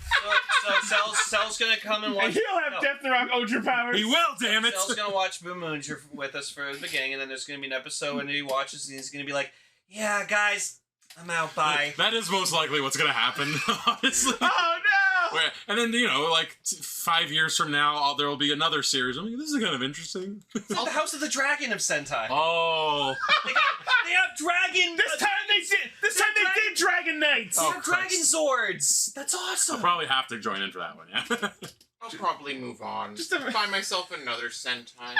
But for about 10 minutes. I'll Just be imagine they completely actually do a Dragon Knight Sentai as a full apology for your soldier. No, you never know, sir. You never know. We don't talk about Rita Soldier. Literally in this post crazy world. We don't talk about Ryu No, Soldier. we don't. No, we King-Ohger will We return. don't talk Ryu Soldier. Rita Soldier is what Ichi almost wanted, then they didn't execute it right, and then King-Ohger is like, that's it. That's That's how you better. You know what the funny thing about that is? The things I like about Ryu Soldier are the things that King-Ohger didn't do, and vice versa. I love King-Ohger's setting and narrative and characters, but I love Ryu Soldier's gimmicks Mm. and like variation and abilities. No. That's one of the things King-Ohger didn't do correctly. The Sentai aspect. So if the Ohger Caliber used the Ryu souls, that would be perfect. I love that line. Rider of the Seven Kingdoms. That was for me. You can't stop my boom boom. I can and I will. You'll never stop the boom boom. Oh, I can't wait. It's gonna be fun. I certainly can. Dario Banderas, man. Come on. I'll check out the first couple episodes for sure. It's Ash Well, the Ketchum. first episode of Boon Boonger airs tomorrow night. I'll watch all the clips on Twitter. But it won't be some. And so it has to be said, though, before we close this out, see George R. R. Martin, that's how you end a series. You By have- ending it and writing it. Anyways. Thank you, King-Ohger. Oh time. man, what a year! I have, after suffering through It's only Zenkaiger, March. after suffering through Zenkaiger and Dawn Brothers, it's been a good year, and hopefully Boon Boonger will be somewhere near as good. So, Or you'll get to suffer through Boom Moonja. Yeah. On the plus side, the thing is, I'm pretty sure I said this at the end of Dawn Brothers, but I enjoyed hating it.